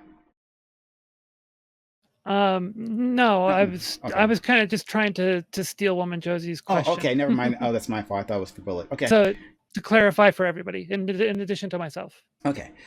Could I quickly ask a clarification of BXB? Go ahead.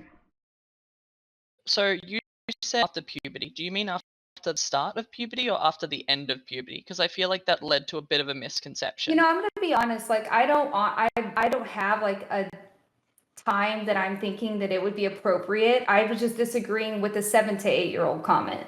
I think that's okay. too Sure. young. You were just like offering a potential other solution. Sure thing. Thanks. Can I also ask a question to BXB? I think I was 9 when I first got it. But sorry, yeah. Avadi, please. Yeah, I just wanted to know why exactly do you think that parents should have the right to opt out of LGBTQ sex ed for their children? Because, I mean, like Zonia and Josie said, this is just basic empathy, trying to understand that LGBTQ plus people are also people and that it's okay to not be heterosexual. Like those classes don't turn you into don't necessarily make you queer. So yeah, and I think this is where the answer gets a lot more complex than I don't know if this is really like the direction actually. So this is where the answer gets really complex because my issue would be that I would want to be able to see what is being taught before I know. So I'm gonna go back to this case that we're Okay, so talking about. Because one you're thing, in hold on, favor of that, I'm but you answering you. just No, I'm answering you. okay, So sure. one thing that we didn't talk about yet was the Zoom lesson that this same woman, this educator, gave to 16, 17-year-olds. And that Zoom lesson was about pornography literacy. And a lot of the stuff she was teaching, like one of the things, some of them were very strange. I saw the slides myself. And one of them was like discussing how lesbians, for example, have more orgasms than heterosexual women. I don't think that's appropriate. I don't think it's appropriate to be teaching kids that. And so, you know, in my perspective, if you're teaching kids about inclusivity and LGBTQ and it's okay to be attracted to who you're attracted to and this and that, that's one thing. But when you that's the problem, is that you need parents to be able to look at it and say, oh, this is kind of where it crosses the line into like, this is a bit inappropriate and I don't think we should be going this far, you know. So there's a difference between what you're saying, which is reasonable to me, you know, teaching kids about, in the interest of inclusivity, right? And diversity, and teaching them, like kind of indoctrinating them, so to speak, with. I mean, it's also about saving life, and like Tiffany said, there is no way to teach children You to think become. that the fact that lesbian women have more orgasms is going to save a kid's Let life? her No, I'm finish. not Holy talking. Oh, shit. okay. I wasn't talking about that. I was How just about you talking don't about. interject? No one was talking to Okay, you. all right, You okay, can't okay. shut I was the being fuck up. specifically talked to. Tiffany, pull back, please. I was being specifically talked to. Okay. If your button's Oh, stuck I've on been on it, a debate with you then how before, about you haven't I? click it? Thank you. Please. I don't know how this fucking mouse works, and I'm really irritated. LVD, please, To be just honest. finish your point. I'm just trying to understand your point. So, like, I think Tiffany and Josie and Zonia and most of the people of the panel were also saying that same thing, because I don't think there is a reliable way to turn someone gay. That I have never heard of that. I don't even think that exists. I could watch hundreds of lesbian porn and I don't I think never I'll said ever that. become a lesbian. No, I never said that. no, I know we never said that. Okay. I'm just giving an example I don't out of agree. the blue. I don't believe so either. Yeah, of course. So LGBTQ plus classes would not be something like making them watch two dudes giving anal to each other. It would be more like, I don't know. But in this situation we're discussing, it was that, because she was taking the kids to Pornhub and showing them the most frequently searched topics on Pornhub. That which wasn't is crazy. second graders. No, it's high schoolers. I said that before I started talking, if you were listening. Okay, so with high schoolers, well, I don't know, but most of the time they have already been introduced to pornography. But in this case, it would be with children, and most of the time, children can be really mean and harmful. Like Zonia said, Yeah, they're like that to sometimes everybody, not just LGBTQ. I was picked on as a kid too, just like everybody yeah, else. of Okay. course. But the thing is, being picked on because of something that you can't change, maybe the color of your skin, your gender, or your identity, is just it just feels it's different from being picked on because of, I don't know, having a bad hair day, because it's your identity. It's That's not something what I was that's in talking you about. That's not why I was that you picked can on. change. Yeah, I understand. But what I mean is that the reason why those classes are important, it's because in a certain way, it's just, I don't know, making the world a better place. Just people learning to live with each other, understand that people are different, and being different I is can agree okay. with that, Like, 100%. thanks to That falls more under the realm of anti-bullying yeah, and inclusivity, and not we could call it necessarily. like that, but those would be, Yeah. because No, it's what you're talking about, I agree with. yeah, because it's aimed toward LGBTQ, like understanding LGBTQ plus like just understanding what it is to feel attracted to like just not be straight. I think it's better to just call it like LGBTQ plus sex education instead of anti-bullying, because That's it's why I was different. disagreeing with a blanket universal program without any kind of parental input, because I think that I would want to know exactly how far that's going, and making sure that they're not, for example, talking about differences in orgasms between different types of couples, which is literally what the person in question is doing. Issue? I just think it's strange and uncalled for. Okay, Why for would? Well, let me ask you a question. What possible educational benefit does that provide? Okay, to me, I see education as a spectrum, because when I had to work with children, I was providing like math and science classes, which means that the type of content that I give to a 7-year-old is always going to be different from the type of content that I show to a 16-year-old. So I see it the same way for sex education. It's not a blanket boom, you just shove it all up their faces. You have this. To me, it's more of a process. So there are certain things that we're going to show to 7-year-olds than 8-year-old, 9-year-old until they're 18. Of course, it would be appropriate to talk certain stuff to 18-year-old. For example, I learned about the clitoris when I was 13. I didn't know what that was. When I was 9, I already knew that guys, I'm still guys trying to and figure out what that women, is, but sorry, go ahead. No, that men and women I'll have be right different back. Okay, things I'll between be right their back. lengths. Yeah. Okay, so we have Ninetales. So Ninetales, go ahead. I do actually want to answer Bix's Bill's point about the porn thing directly, but I'll wait till she gets back. Ninetales, please, though. Okay, I guess this is my chance to speak. I'm going to sound like a bitch for not like saying this while she's here, but yeah, I just don't think that if your Hear you. opinions She can are hear you. oh, maybe, yeah. I Yeah, just she don't said think she that did if can. oh, okay. I don't think that if your opinions are supported by science in the slightest, like any well done research that's been peer reviewed, then then there's no chance that your opinion applies to reality. I'm sorry. That's just kind of how that works nowadays because science has done like a really good job like cutting out actual Exactly. opinion from fact. So It's a I would fact. say research the subject, then form your opinions instead of saying I'm a parent. I'm scared of everything that I don't recognize or that doesn't go the way I want it to. Therefore, these are my opinions. Okay. Go ahead. Yeah. Oh, yeah. So the While thing I about continue looking for my mouse, I would just like to interject that not only am I a parent, but I'm also a biologist. okay. Yeah, but again, But where's the the thing is, science you're in any of still your opinions? wrong. Yeah, you're still wrong about the puberty blocker thing. I don't care if you're a biologist. Like the science is in on that, and so the fact of the matter is, because of how you literally said during this conversation that I am against puberty blockers. You're not having research conversation about that. You've already made up your mind, and so you're not a healthcare professional or a child psychologist. So yeah, I think I'd keep it to the science, and that's why that veto, line by line veto, like my chat said, it's like, I'm going to look at your curriculum, Nobody has going to to cross be that a out. child psychologist to understand that kids that young are not capable of making life-changing decisions regarding their bodies. Okay, so why yeah, are you so so okay? Just But let me it's ask you. not Let me just ask the something. kids. Okay, It's not Tiff, just the wait a minute. kids doing it yeah. though, Why are you so afraid to cite your sources?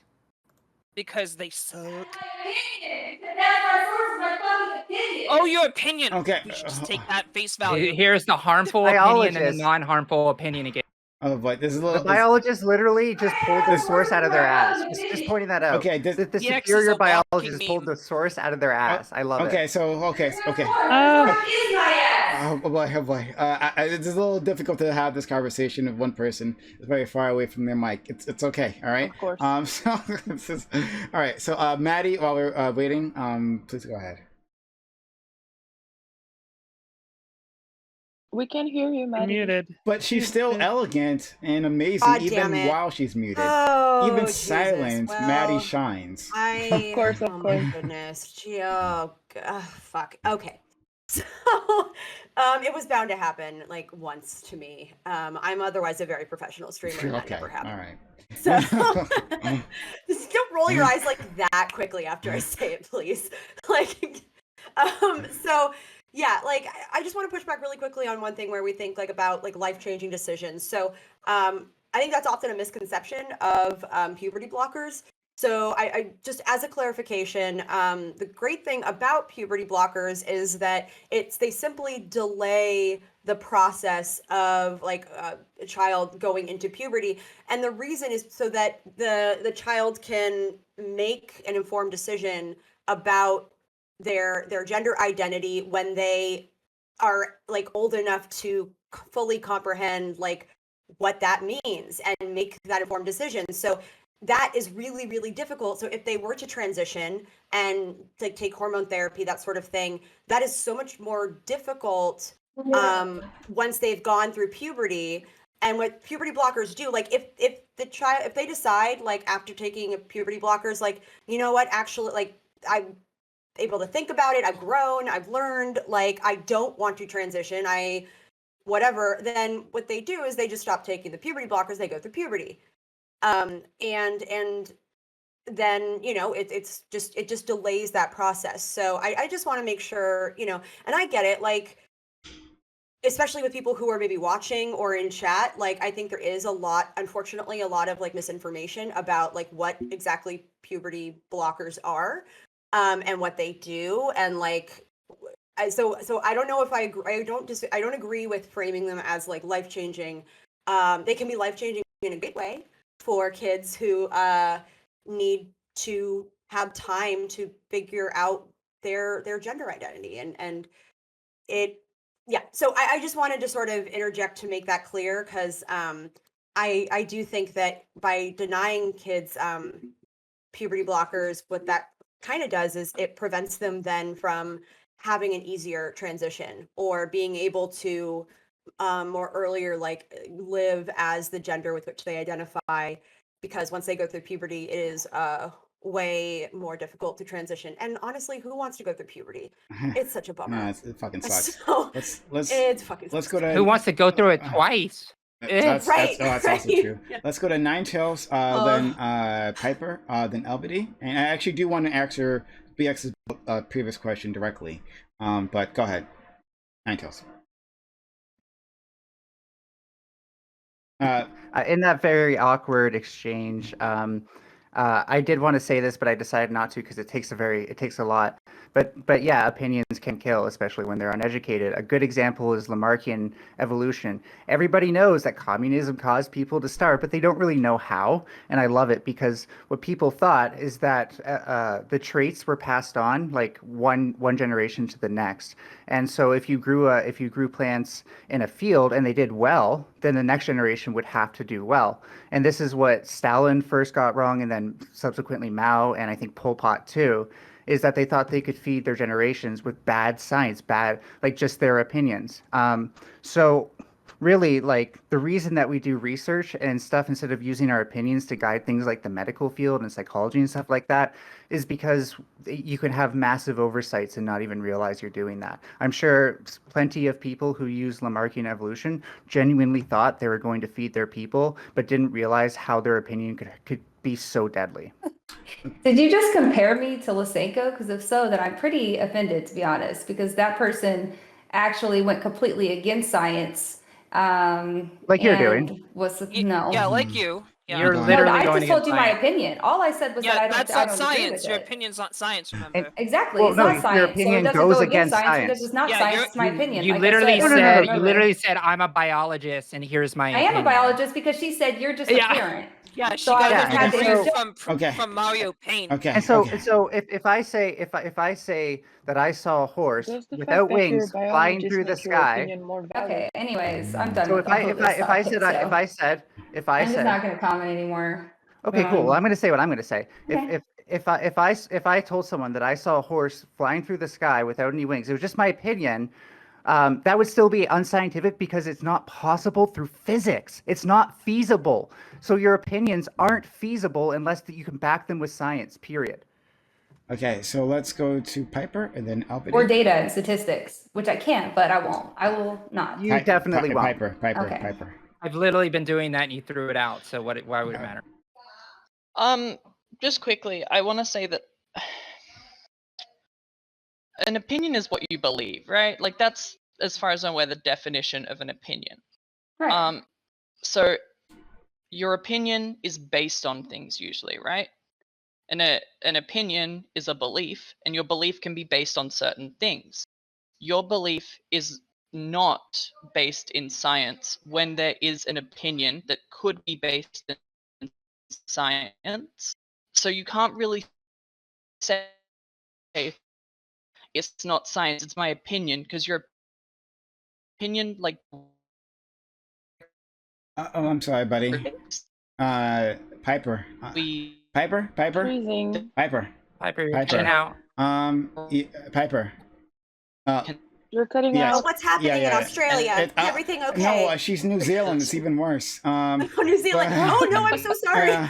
Kangaroos attacking. Yeah. I'm pretty sure she's I don't not. really think that But- you guys want to go down the science route, Okay. so I'll just say Yeah, I whatever, do it's actually. So- I'm No, it's down fine. for Yeah, that. Well, I'm I'm gonna- down. You wanna I'm go down. on Like, I'm an actual hold on, researcher. we don't need to get to another screaming No, match. I'm in Australia. I'm Australian. You're Australian? I'm I could ready. have sworn you said you're.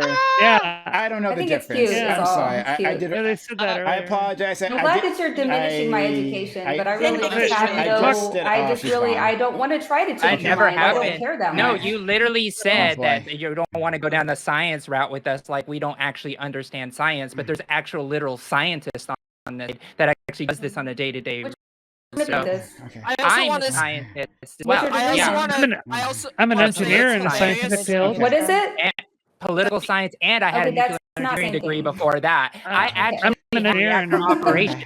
All right. Okay. So I Yeah, actually I'm an did engineer in reactor scientific operations. field, so Okay, I'm we cool with How many all reactors have- have you Science. turned on? Everyone here has an advanced degree. Great. All right, so let's move on to let's move on to Elbity, who's been waiting very patiently.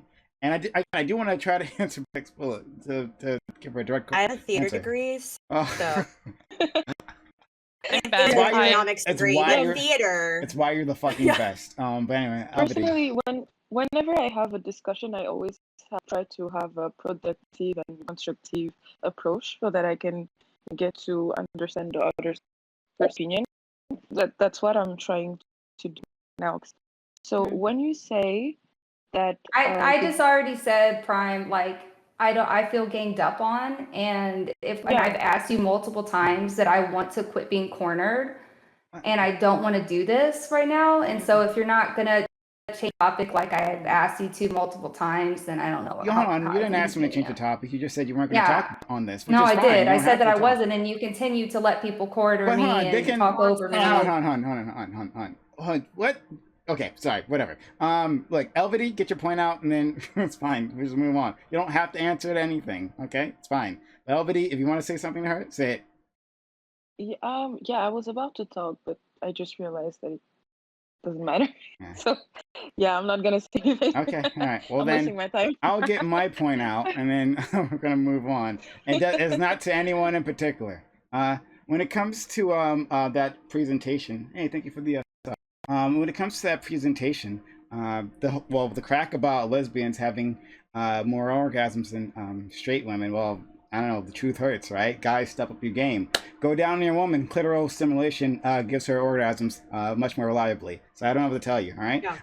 And The that's dick ain't shit. and I mean, that's funny and all, but like if I had a choice between my 16-year-old learning that and not learning that, I would probably say, that I'm not learning that. I mean, okay. personally. As a mom, but to be the only clear, person I here wasn't. who's I a wasn't. mom, and the only person here who's a scientist. But to be so- clear, I wasn't. I'm a Oh, boy. scientist. Don't you do boy. that. Okay. You Don't don't you even ever know Oh how boy, fucking oh do boy, that. oh boy, oh boy. BX, Hold on, you hold don't on. even know how to Pull I fix a it mouse. back. actually Pull it fucking- back. Pull it back, everyone. It's okay. like It's okay. Alright. All right. I'm actually doing So, fucking real. I wasn't. BX. I promise you, I'm not referring to you. I'm talking to the audience. I'm not talking to you. So this is not me attacking you. I promise. And then when it comes to kids of that age, learning porn literacy, right? You know, looking at that material. I mean, by that I mean the teacher's material, right? Having seen that, yeah, it's all fine. Showing them what's searched on Pornhub. Why? Because those kids have been searching that stuff on Pornhub. Talking about what those categories. All of them, all 120 of them have been checking out sepsis and then water torture porn. All of them, hold on. every single one. Hold Okay. on. Again, I'm not. That's quite an assumption to make there, Brian. Hold on. My point is that they're using Pornhub, right, to search for stuff, to discover these things. And again, I'm not talking to you. I'm talking to the audience. So this is not addressing you, not attacking you. They are searching these terms themselves, right? Like they have libraries worth of porn available to them, right? So it's actually worth teaching them like, well, this is what this stuff is, and this is not necessarily things that you have to do, right? You don't have to do anything that's uncomfortable with you, right? You're going to see these things. We know you're going to see these things, right? But this is how you put them in context, because your parents may be too uncomfortable to have this talk with you, to sit you down and show you like, oh, this is a thing that some adults do, but you don't have to do. And certainly no one has to agree with pressure that. you to do that. Okay, great.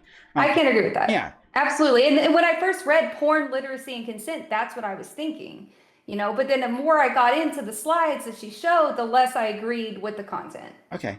But that's all I wanted to. That's the big thing that I wanted to say. Is that we actually at that age it's very important to teach children porn literacy, as teenagers, because they've already seen it, and they might be experimenting by then as well. You want to make sure that they know how to put that contextually, and what to expect from themselves when they're in an intimate situation. And it's helpful to have a safe adult help guide them through that.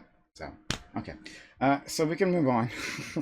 I do have another topic. All right. Well, so, all right. Let's see how they can contort this against me.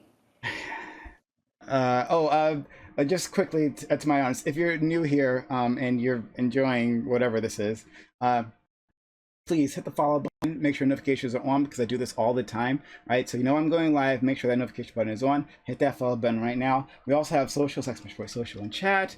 Follow us on Twitter. Follow us on Discord and YouTube. That's where you'll find the VOD. If you missed anything, you won't find the VOD here. You'll find it on YouTube. So go subscribe, like, comment, whatever. All right.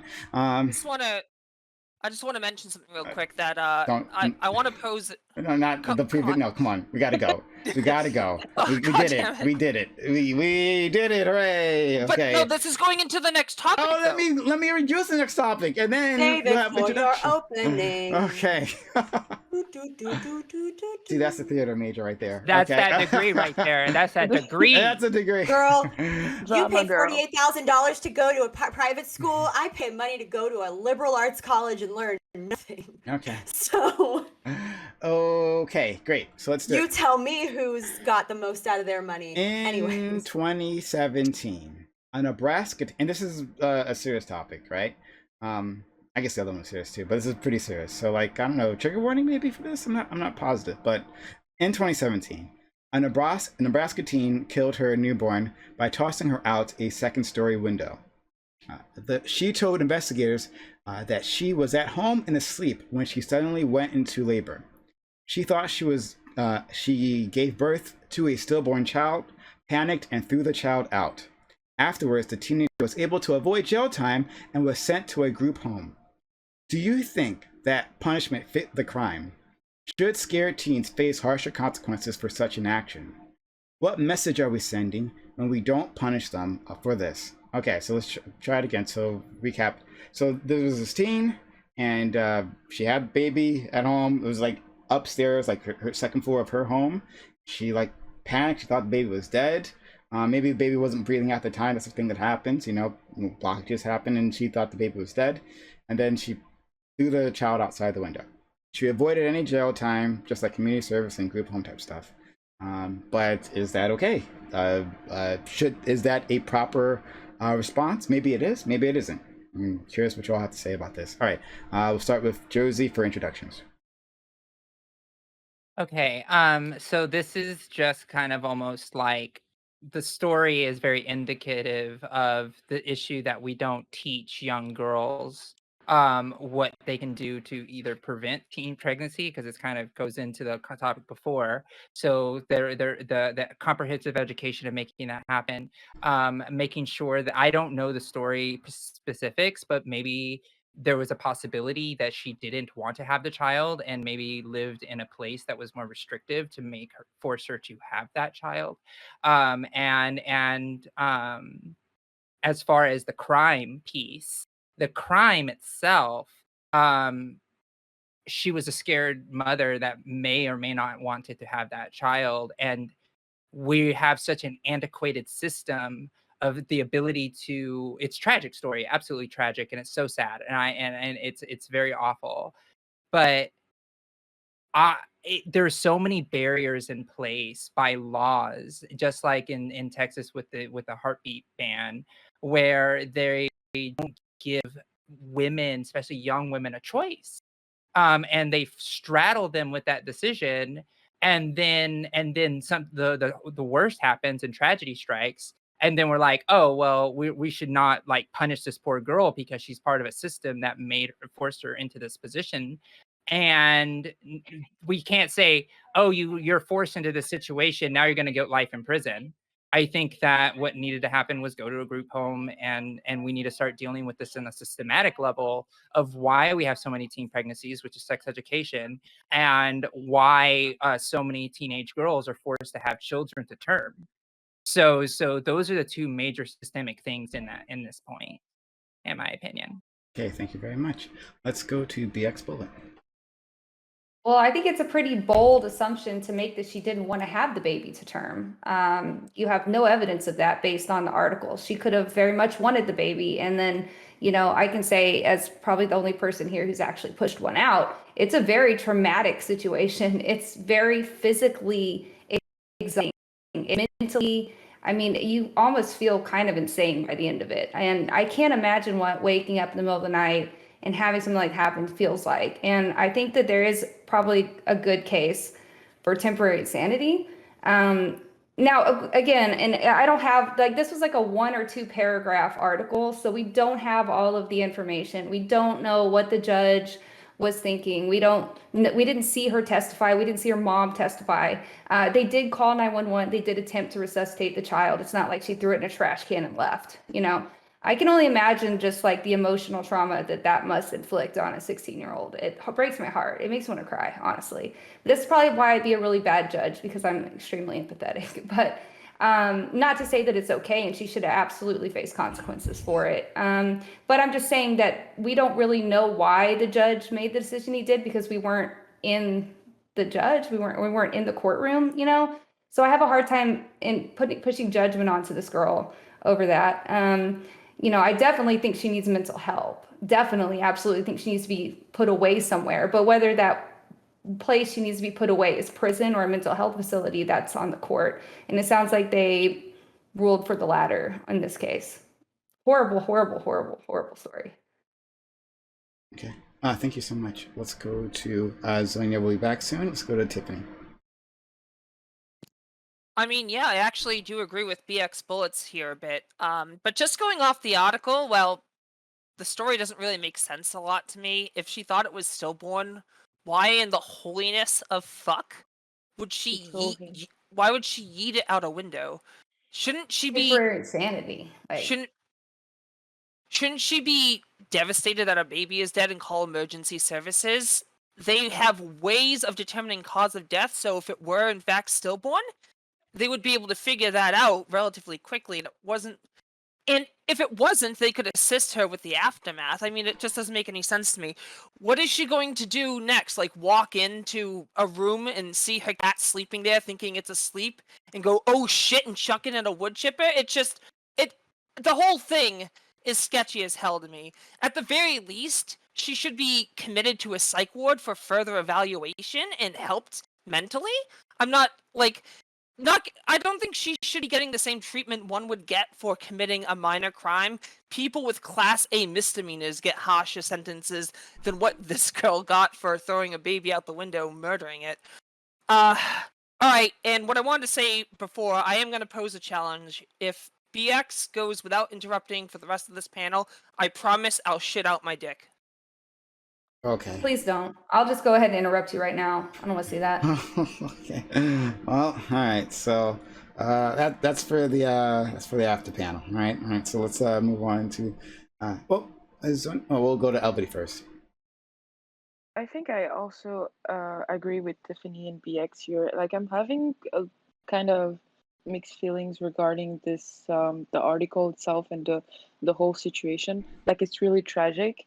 Of course, she was a teenager, and I guess she must have been scared, because it seems like even the mother was caught off guard regarding the fact that her daughter just had a baby. But I don't understand why her first reflect after having a kid was to just yeet it out of the window because she thought he was dead. That's not something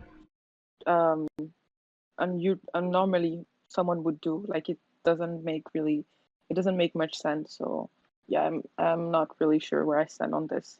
But it's true that she doesn't deserve the same treatment as a murderer or someone who committed a violent crime, and that she does need support, but yeah. Okay. Zonia, you back? Go ahead and come back to me. I'm catching up on this again. I'm reading through the article. Okay. All right, Maddie. Yeah. So first of all, so I have not given birth. However, my sister gave birth less than a year ago, and I talked with her a lot about that experience. And like kind of similar to what BX Bullet said, like people have different experiences when they do that, and it can significantly alter your state of mind, believe it or not. There's something called I think it's like postpartum psychosis, but there are things where like people can literally like harm their child or do things that like would seem completely out of the ordinary, but it's a byproduct of all the changes that are going into your body, and it's just like a chemical thing that can like switch on. I know I'm doing a terrible job of explaining this. I'll No, you're look doing a good job. into. Okay, yeah, but like it's a real thing. And I also don't want to judge someone based on what they did in a state of panic and frenzy. Because I mean, listen, I used to be someone who suffered from panic attacks regularly, where I'd have to like I'd be at work, I'd feel one coming on, and I'd have to go to the bathroom, lock myself in a stall, and like close my eyes, focus on breathing, count to 10. And like if I was in a panic attack, you kind of lose like function of your body, and your entire perception is warped. And I see this teenager, and I think to myself, like, this girl, I mean, granted, we don't know the background, we don't know if she wanted the child or if she didn't want the child, but in any case, what she needs is counseling and support. And because there's clearly something going on, and even if this happened like in a state of frenzy where she didn't mean to do it, or maybe the baby wasn't breathing, because that's also why I don't know, like a lot of doctors sometimes will slap the baby's butt, because as soon as it starts crying, that means it's starting to breathe. And that isn't necessarily something that just happens automatically. For most, I think it does, but like it isn't always. She could have panicked. The poor girl, she's 16, having a baby in her bedroom. This girl needs, I don't know if I want to say she needs to be like locked away, whatever. I just think she needs support. She needs counseling. She needs like there's a lot going on there. So that's sort of that's my intro statement, and we can get into talking about everything else after this. Gotcha. Josie, don't worry. After the thing, I'll go to you first after this. All right? So let's go to Ninetales, then Piper, then Zonia, obviously, for introductions. Go ahead, Ninetales. Yeah, so there's like the things that we can just generally glean from this. Then I think there's a little bit of interesting things to note about the fight or flight system regarding postpartum depression, and then a little bit of personal relation to me. So the things that we can glean from this is that she didn't have good support. She also didn't, try to go to the hospital while she was in labor or anything. So there's clearly some sort of dynamic that prevented her from doing the obvious thing that's better for you and your baby. That kind of signals to me some sort of underlying currents, and I'll get to that. Also, the fact that the mother called the police, I think, kind of shows that she didn't actually trust her mother. So I think that throwing the baby out the window is partially because she didn't have anyone she can turn to. It's a little bit strange that she did message her boyfriend, but that kind of shows that she wasn't thinking super rationally at the time. It does make sense. Actually, it's very common that mothers will think their babies are dead when they're born, and abandon them mistakenly. So that's actually not something I think we should blame her for. They said that she doesn't grasp the gravity of the situation. And I think that either speaks specifically to the postpartum depression or the postpartum psychosis. Yeah. However, I want to point out that that's just the two likely things. Like my mom has schizotypal disorder, and she struggled a lot through schizotypal and bipolar. She struggled a lot throughout her teens, let alone the adulthood, up until the point where she was diagnosed well after I was born. And it certainly like this person could have a lot of mental health stuff that just isn't diagnosed going on, that is still too undeveloped for people to even know what it is or for it to be going on. But the thing is with people with these underlying currents is when the fight or flight response starts happening and stress, and assuming she was stressed up to the point of birth because she has no support, this would have been more likely to go off. It makes you act, irrationally. As in fact, get rid of the danger as quickly as possible is the ideal for the fight or flight response. So to her, that was it's almost like not dissociative, but it's like she was detaching from the baby by getting rid of it in order to, because that being there was like setting off danger signals or something. Um, so yeah, there's a lot of I don't think it's fair to make any character judgments of this person. Therefore, talking about the sentencing, all I know is that like the less we make this like a persecutable thing, the more we'll protect young mothers who are vulnerable in these situations and are probably going through like an incredibly rough time. And once they're more stabilized, they will understand the weight of their actions much better. Okay, Piper.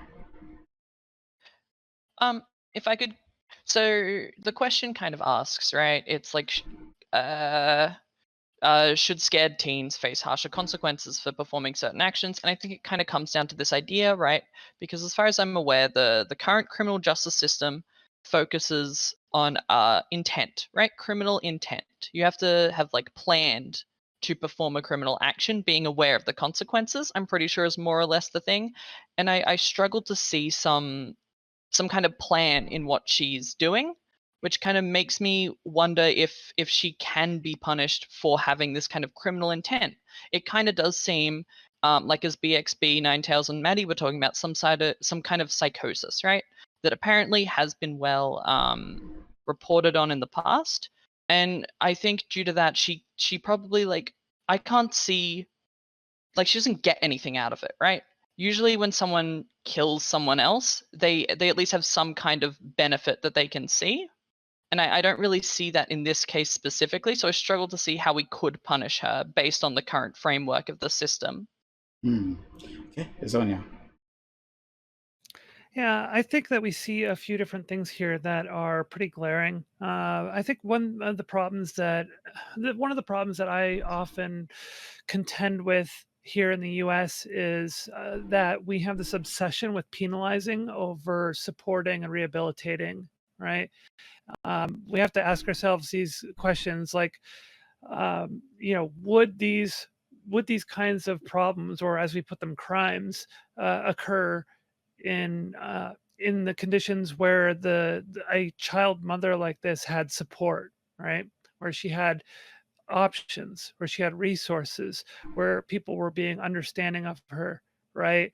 Would she have been negligently throwing a live child out, the window?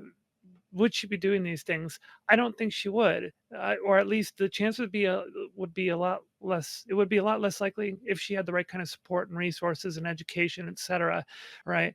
Imagine what it's like being a 16-year-old potential mother giving birth to a child, having already probably been through a lot of anxiety and emotional, and hormonal kind of changes at that age, when you're stressed out, when you're going to school at the same time, when you're not even an adult, and you probably have people judging you for being a pregnant 16-year-old as well. All these different factors.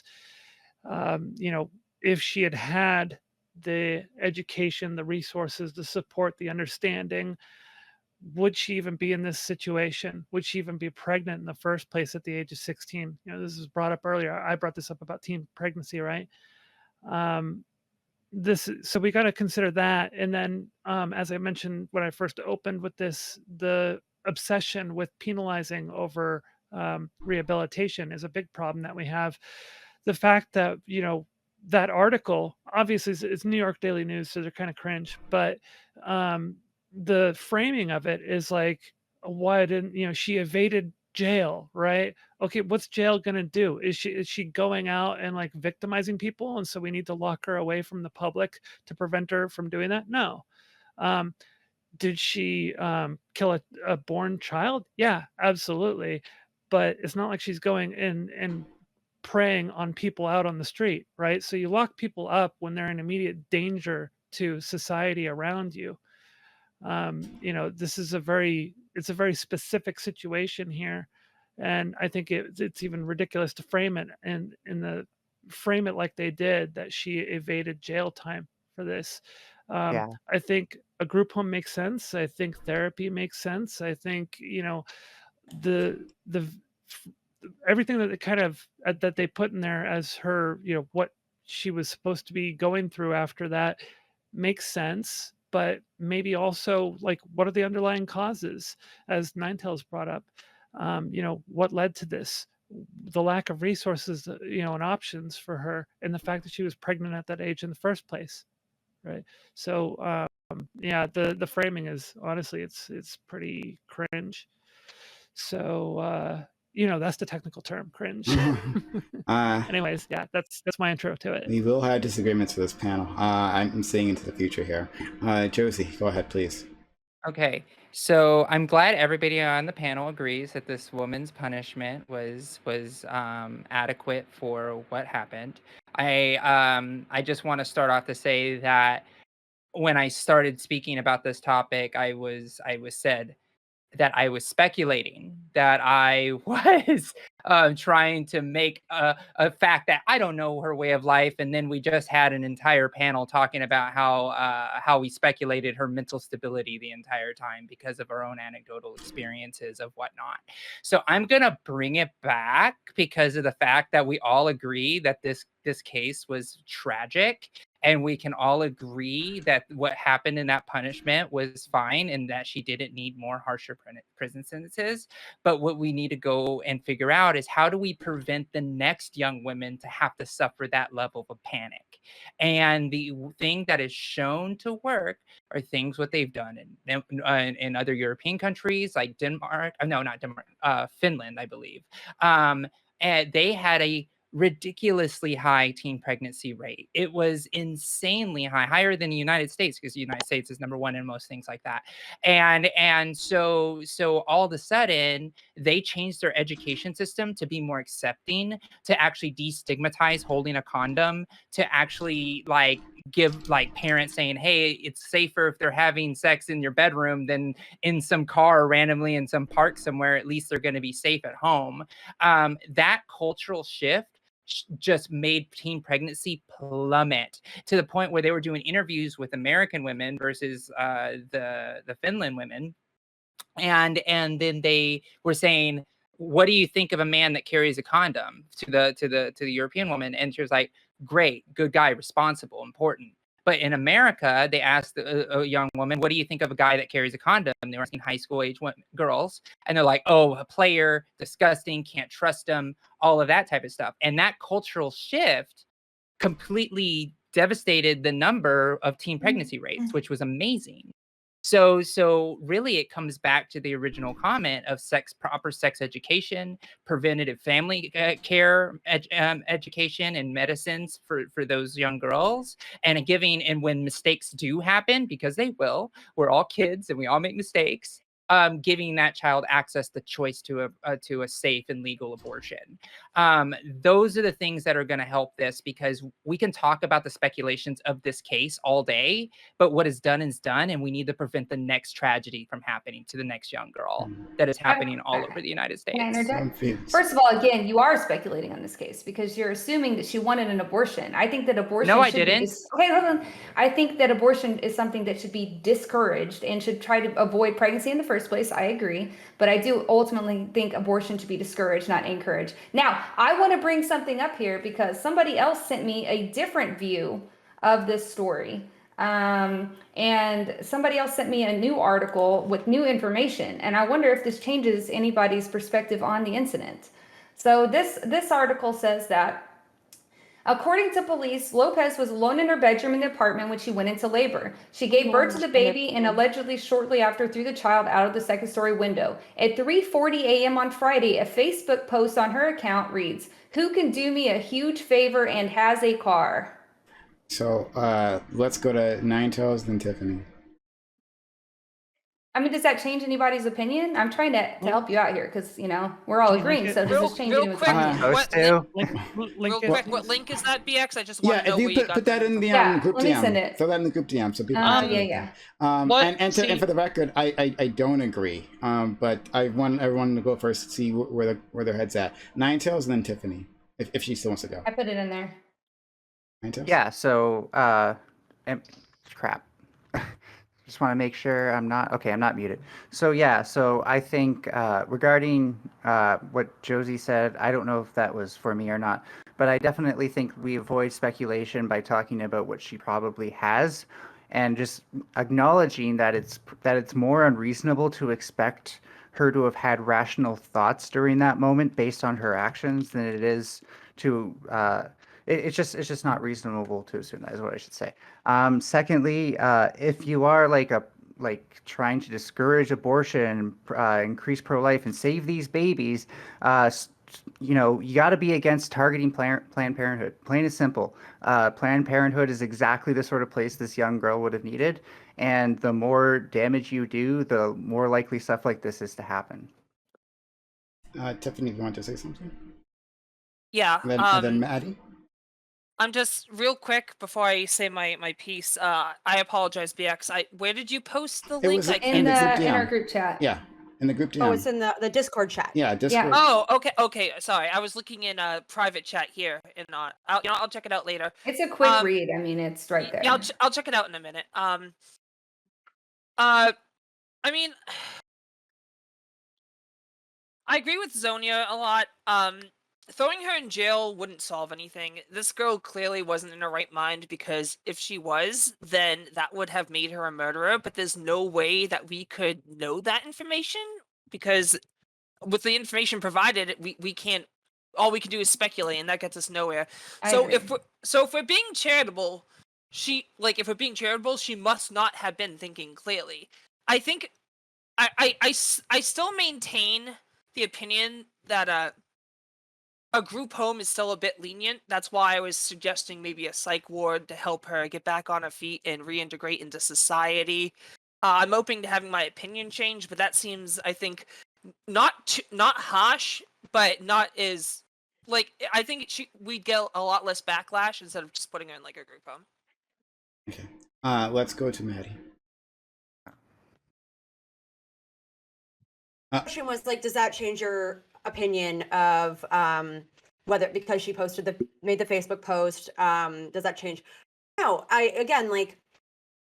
like you guys have pointed out, it would be pure speculation, and I don't know what was in her heart at that time. I don't. The only facts that I think that we know from this case, or at least that I have taken away from it, is that there was a teenager alone who gave birth at home, and either panicked, or if we assume that she genuinely did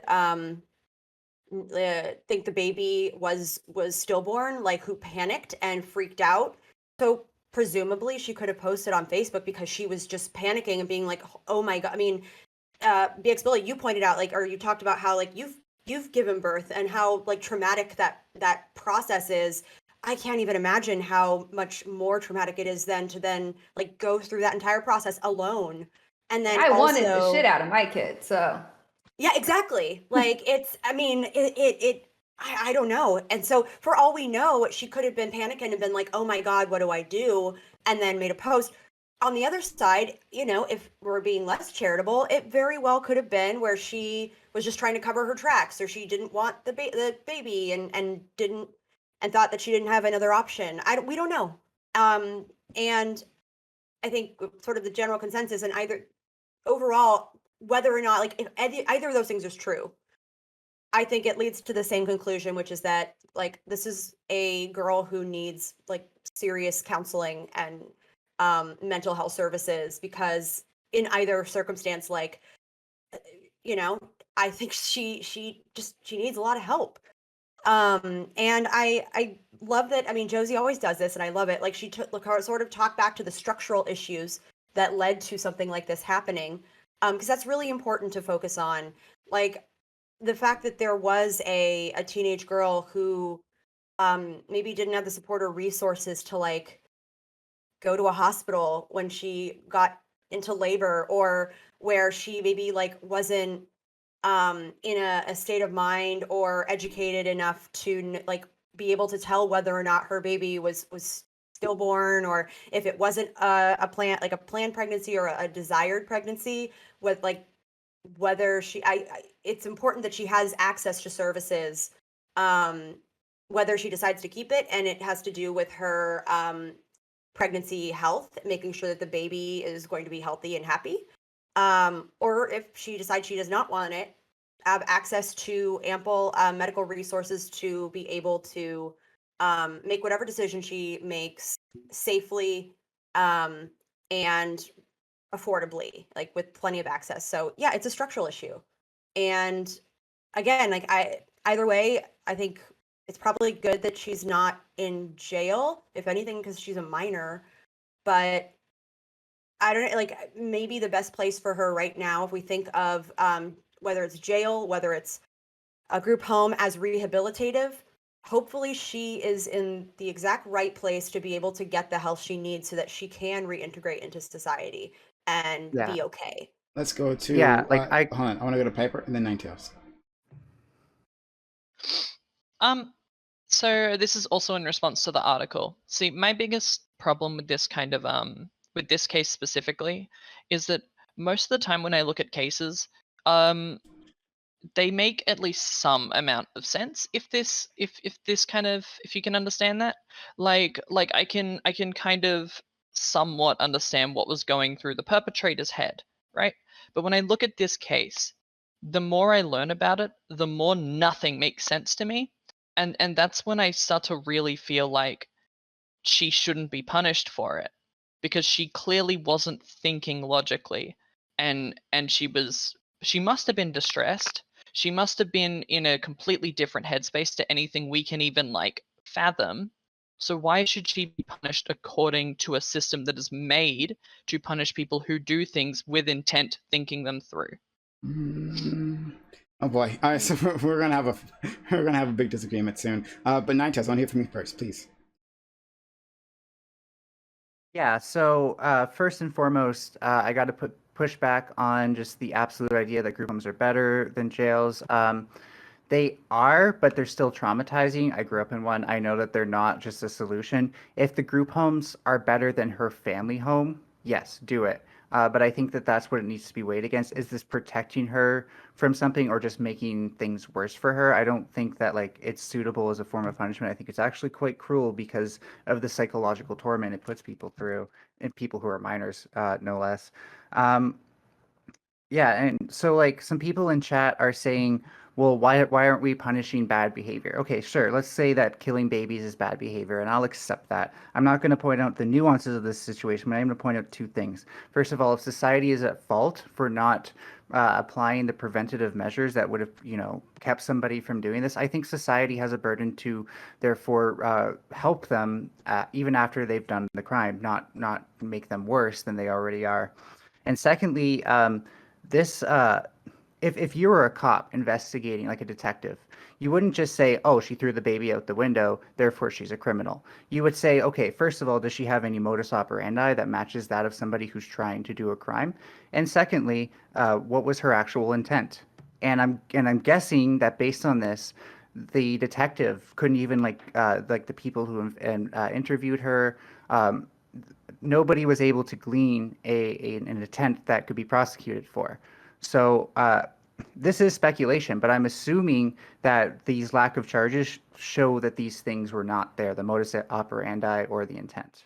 Okay, so I think I want to know what Prime thinks. Yeah, we prosecute people without intent all the time. Like, what? You don't have intent to be prosecuted for. I never said we didn't. I'm saying that in this case. Hold on, Ninetales. I wasn't just talking to you. Straw manning me. Ninetales, this wasn't to you, so this wasn't a straw man to you. Okay, so my point is that we prosecute people without intent all the time, and I don't understand. Mostly, I want to talk to Piper and Zonia because I just have big disagreements of what they've said.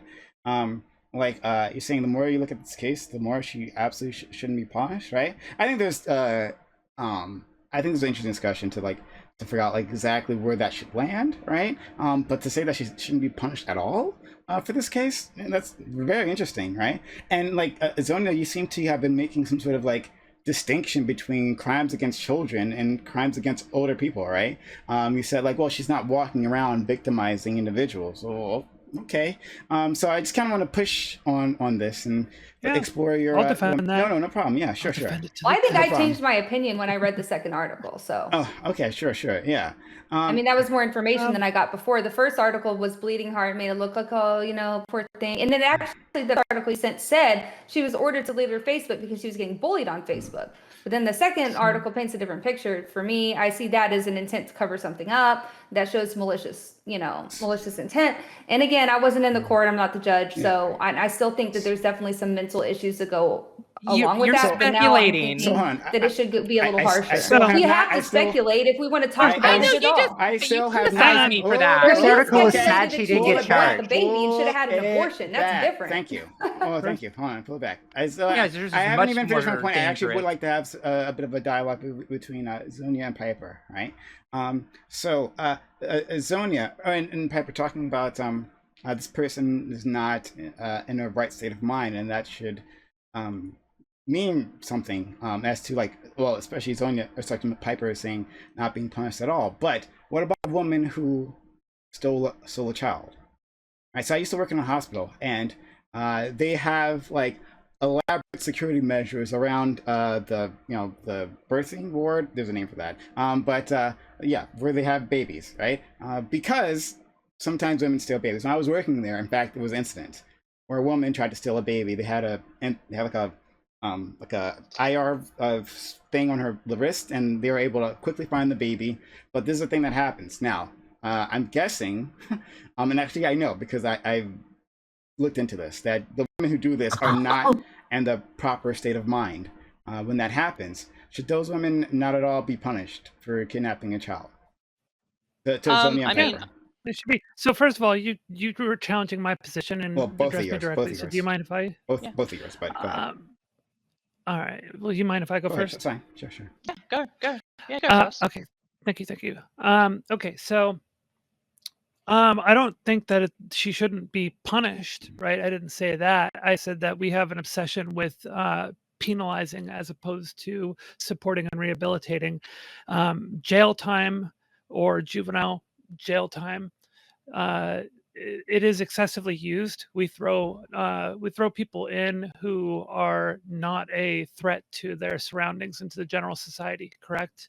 Right? It's something we're known for doing, and we oftentimes will lock people up when they don't actually need to be locked up. It costs the taxpayers money. It is also traumatic and oftentimes not rehabilitative. It tends to be something that throws people into a system of criminality where they tend to become even more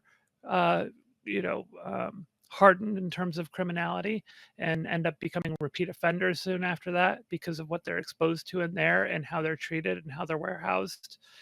So no, I don't think that would be helpful in the case of this person for a first-time offender who did this under a very unique Which case are you talking about? circumstance. This one, The original story. Original story. All right. So then, what about the case? Yeah. So in yours, Mhm. they would be a threat to society because they're going out and they're, finding a victim or claiming, a victim, right? And it's a different kind of situation here.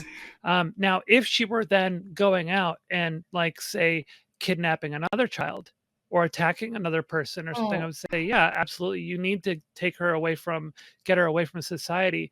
So in this case, by the way, she has been taken away from society. She's been thrown into a group home. But we also do need to hold kids accountable for their actions, lest this become a case of other kids see this and think that they can get away with it as well. So the distinction you're drawing here. By the way, that's not how it works. That's not how it works. You're saying that for victimizing your own child. If there were no consequences, people would do anything. You're saying Who said there were? Okay, first of all, No. someone tell me where I said there were no consequences. Right now, speak up and say it. So okay, I want to be clear. That part when I said that Come part, on, say it. Hold on, Zonia. So I'm not sure what Big Exploit's saying. I'm gonna challenge every single fucking one of you. Zonia, do you hear me? Do you hear me? No, I didn't say that. I was just saying that if there were no everyone, consequences, please then people would do anything. Stop. Okay. I want to be clear. I was addressing two people, right? I was addressing Piper, and then I was addressing Zonia. And Piper had a slightly different point, and that person shouldn't be punished at all, right? So I really want to dig into this. So, Zonia, you seem to be making a distinction here, right? It sounds like to me, and please correct me if I'm wrong, right? It sounds like to me that you're making sort of a distinction about like victimizing your own kid, and then which is of less of a punishment, and then going out and finding someone to victimize. You're like, oh, well, this person went out of their house and then victimized someone, so that makes it a different thing. I don't understand how that could be the case, but please go ahead. Are we conflating punishment with the need to remove someone from society? No. I talked about a harsher sentence in general, but harsher sentence could be removing them from society. So, what would you define as a harsher sentence? It seems like she's been thrown into a group home. First of all, I've been in group homes, as was mentioned before by Ninetales, I think mentioned it. They are pretty traumatic, pretty abusive. A lot of problematic conditions occur within them. You're taken away from your friends, your family, the people that you know, your community. You are ostracized. There are some group homes that are better than others, but by and large, they're predominantly known for being not a great kind of condition to live in. So we don't know much about it, but they have been both removed from their society that they know. They've been placed into controlled conditions. They've had to go through therapy. Maybe there's more that you could tack on, but the problem is, how do you determine like what is the limit? If we decide that even in very extreme circumstances where a child is not thinking right and doing something very extreme could even seem calculated, and it's their first time offense and they don't have an existing pattern of behavior, how do you determine, where you start drawing the line on here? You kind of have to go with, okay, there's clearly something wrong. She doesn't have an existing pattern of behavior, at least as far as the article is saying. So we can't just assume that, we need to go and lock her in a jail with hardened criminals where other people have shown a pattern of behavior, right? So you could put her in juvenile. We kind of have to go more. You could put her in juvenile, but like since you've been answering my question with the question, I'll do the same to you. If a person murders another person, right, but promises they'll never do it again. I was in an improper state of mind. I won't do it again. I don't have a pattern of behavior. This is my first offense. I've never even gotten a parking ticket before. So that means we don't punish them, right? Like, and it could be someone inside their home. You keep saying punish. You need to clarify. I'll put them in jail. Put them in jail. Put them in jail. If that's what you want, that's whatever. Okay. But the point is punish. So the point is, what should be done? So is it is punishment only jail? Because you've been making it. Hold on. Punishment can be lots of things, but hold on. Because the reason I'm trying to dig down on this is because you're making a distinction between victimizing your own child, right? Which is what this teenager did, and then the hypothetical in which someone is victimizing someone else. So in that situation, she should be punished, or they be punished for murder. Okay, so first of all, it depends on what it is that. Maybe answer this question first. Do we have too many people in jail? Right. No, here's the thing. Right? I'll answer the question. Right. Do we have too many people in jail? I'll answer the question. Yes, but that's for completely different reasons that have nothing to do with what I'm talking about. But go ahead. Well, but the thing is, we have an obsession with locking people up even when they don't show a pattern of behavior that requires them to have to be removed from society. So only one murder means you don't have to be removed from society. Most of the criminals So don't have patterns of behavior. They just commit violent crimes. And for example, Yeah, the people that commit school shootings, they have never committed school shootings before. And yeah, for example, the case of Jesse Osborne, he was 14-year-old. He killed his dad, and then he went to an elementary school and killed 5 children under the age of 9. Someone like that, he was still a minor, and he didn't yeah. show a pattern of behavior. Of course, he might have said some violent stuff on social media, but nobody would have known that he would have gone to the extent of going to an elementary school and shooting up small children. So it means that Yeah. violent crimes and just like people that commit type of action in general, they don't have intent, they don't think logically, and most importantly, they don't have a percept set of actions that they use, or a way they act to predetermine that they're going to commit a crime. Sometimes it's just impulsive and they just do it out of the blue, which is why So saying that it's not logical or that there's no intent is not really, well, I don't think it's yeah, so good. I could agree with you under Yeah. that, with that kind of a statement. Yes. Obviously, in this situation, there's a little bit more.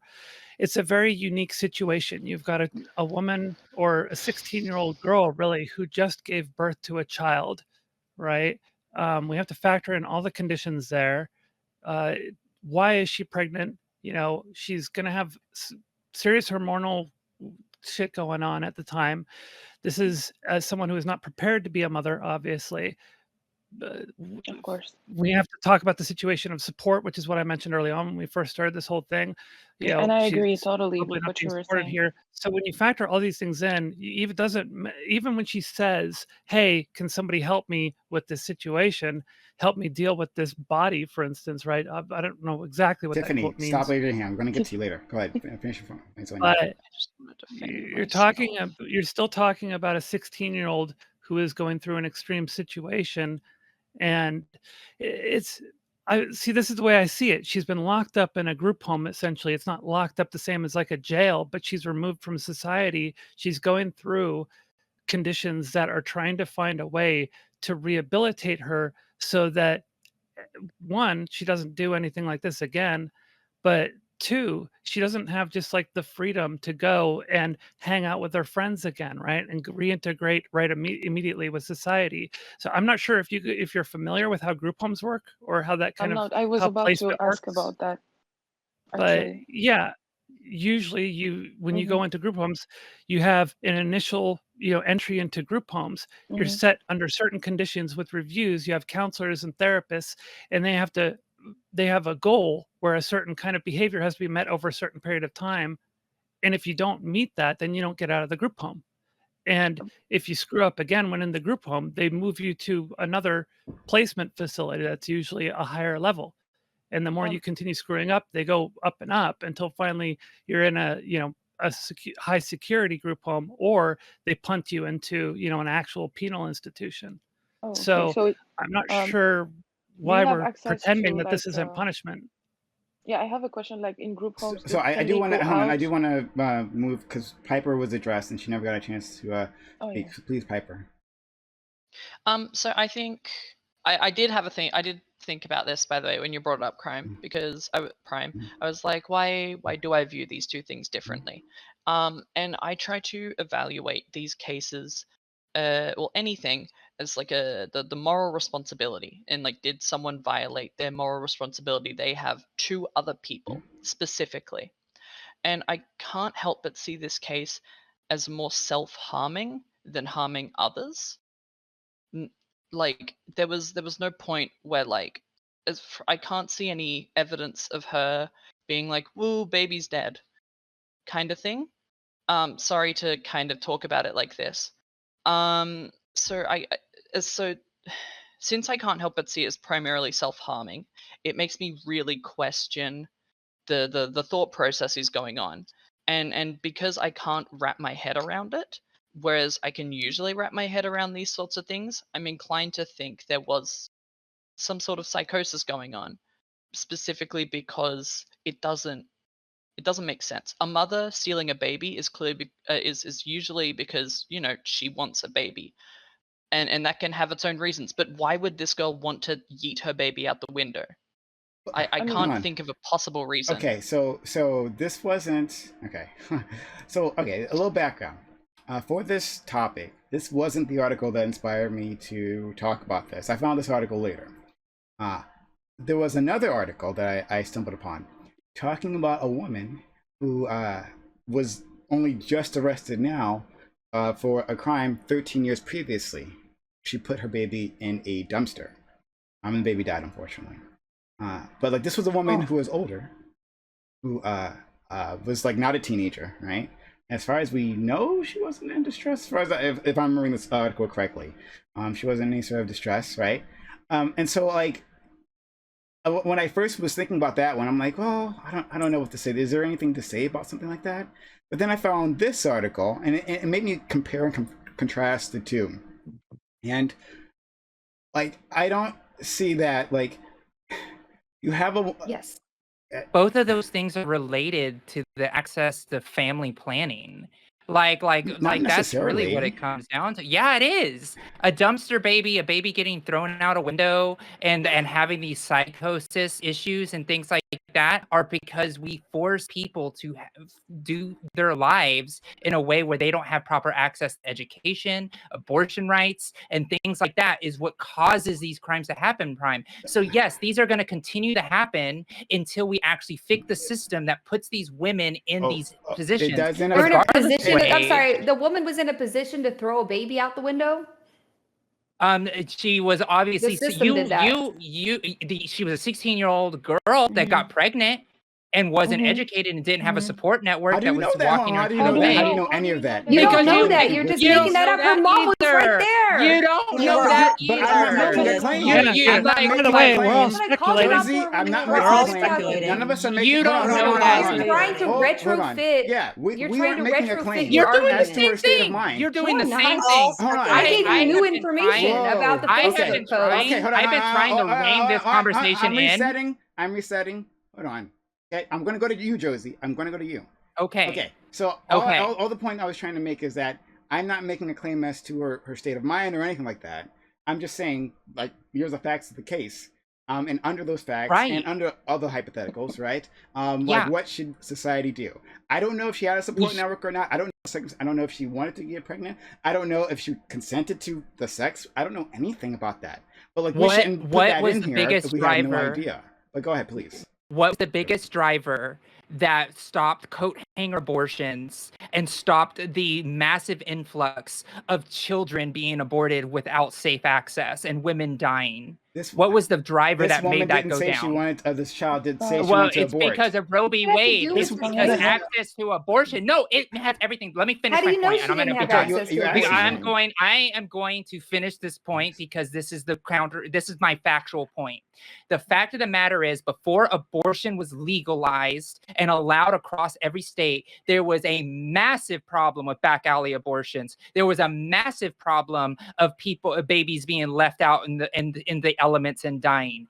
There was all of those things that were happening, and then once we gave women the access to abortion and education and contraceptives, guess what magically happened? You stopped having women hurting their newborns because they weren't forced to have them, and then you have access to education and contraceptives and family planning, and you completely prevent both of those things that you just talked about, Prime, which is you give access to those things, and the final point, this entire conversation has been nothing but speculations on two loose articles from two organizations. And then I went ahead and made a systemic argument that connects the actual tragedies of teen pregnancy. And then you are the ones jumping all over me saying I'm speculating when every effing day a teenage kid is having a child and they don't know what they're going to do tomorrow after that.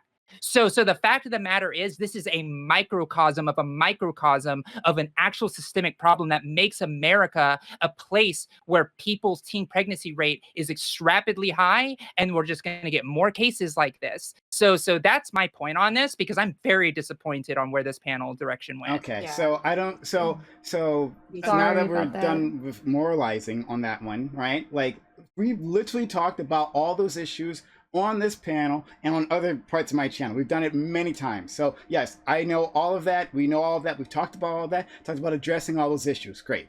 Was that involved within this particular case, right? In terms of the woman, right? Like, was it something that she didn't have We don't access to? know. Are you serious? Hold on, sorry. Yeah, I am serious.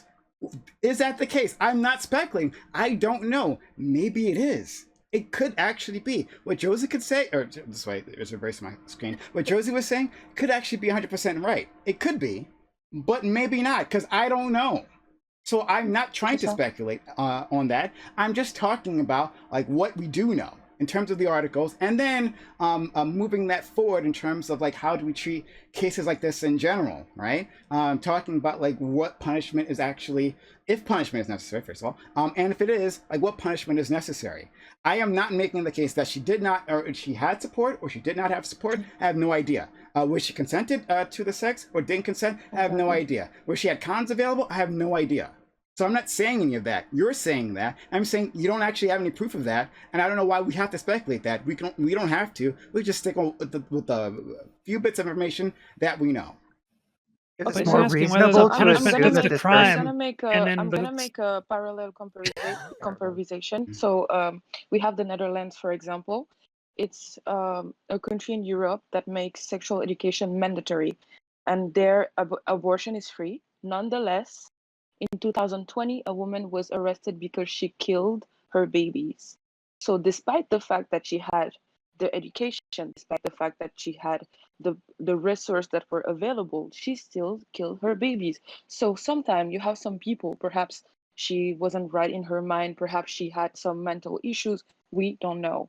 So you can have all I think the it would be right obvious elements. that Yeah, there's you some can sort have of mental issue there, right? you Well, can it hear might me? not be. It depends. I'll leave that up to the experts.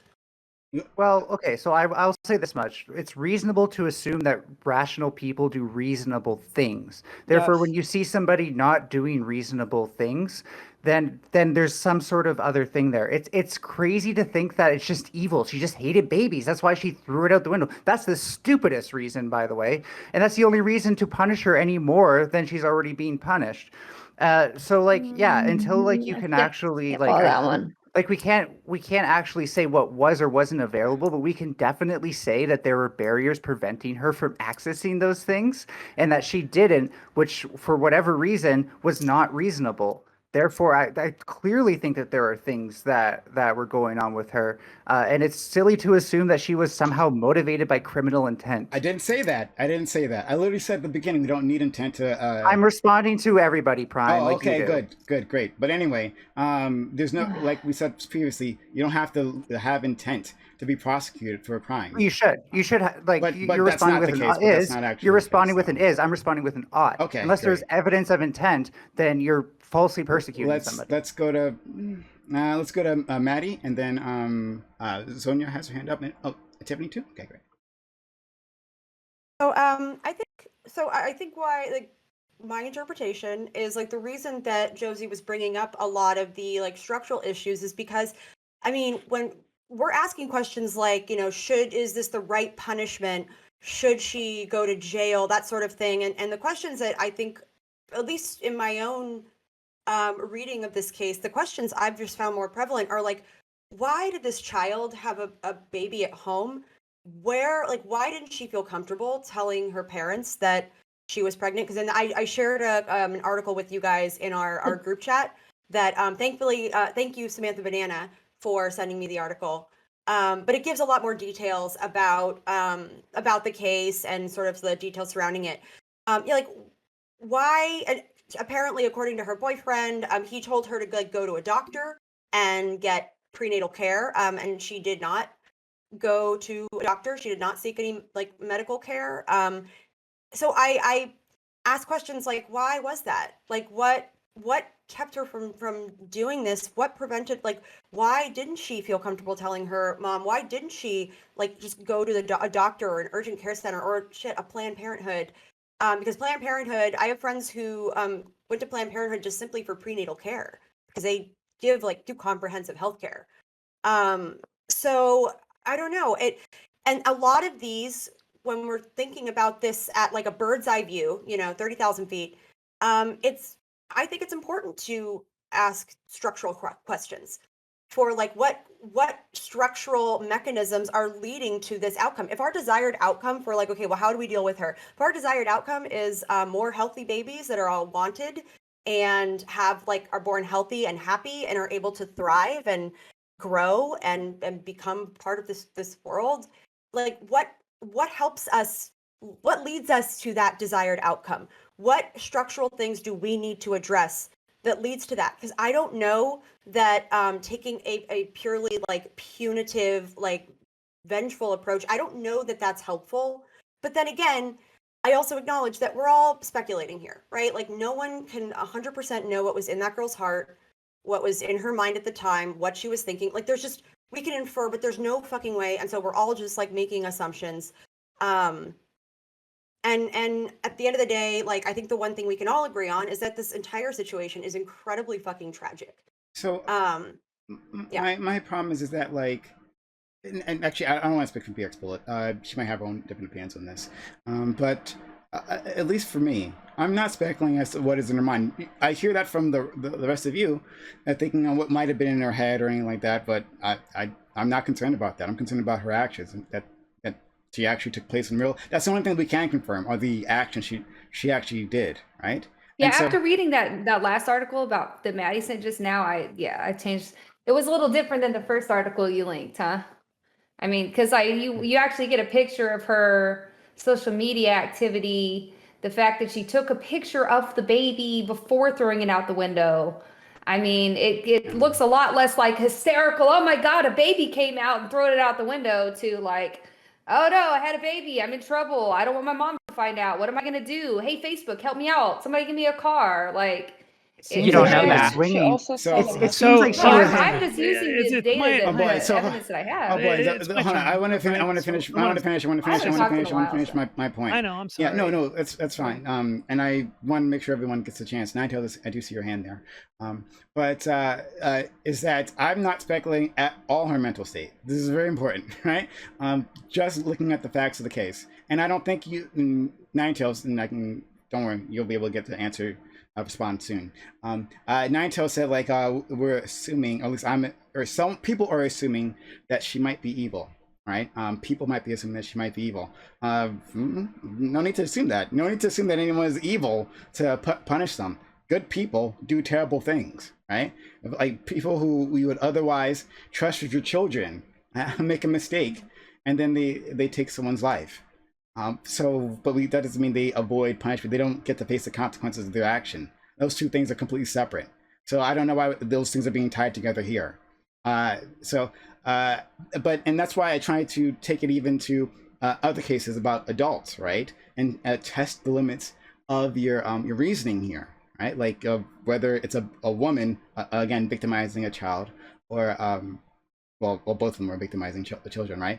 I'm understanding that. So yeah, okay. So I'm gonna go to Ninetales, let her respond. I'm gonna go to Zonia, okay, and then Tiffany. Yeah, sure. Yeah, two things actually, really. So I would like to make that second point as well, since I had to think quite a bit to make it work. But yeah, as far as like what you said, that like sometimes good people do terrible things, that still doesn't give us intent. And if you're saying that she did a bad thing, therefore she needs to be punished, I would say that only an ethical legal system punishes people for having an intent that matches their actions. So while I agree, and this is terrible that people go to jail all the time for not having the intent of their actions, I don't think that that's ethical, and I don't think that people should have to go through that just because that doesn't get applied. Some sort of like huge neolib in chat said that like would someone like me, you know, give someone who killed a trans woman in trans panic defense a pass based on the same logic. The same logic isn't there, though. For one thing, trans people aren't really a threat. And secondly, killing a trans woman isn't the only way out. So therefore, there's actually like never a need. And if this can ever be shown that this person was doing so out of mental distress, it's still a hate crime, unfortunately. But I think that like the mental health defense does work there. Babies are never a threat. There's another way than handling it by killing a child.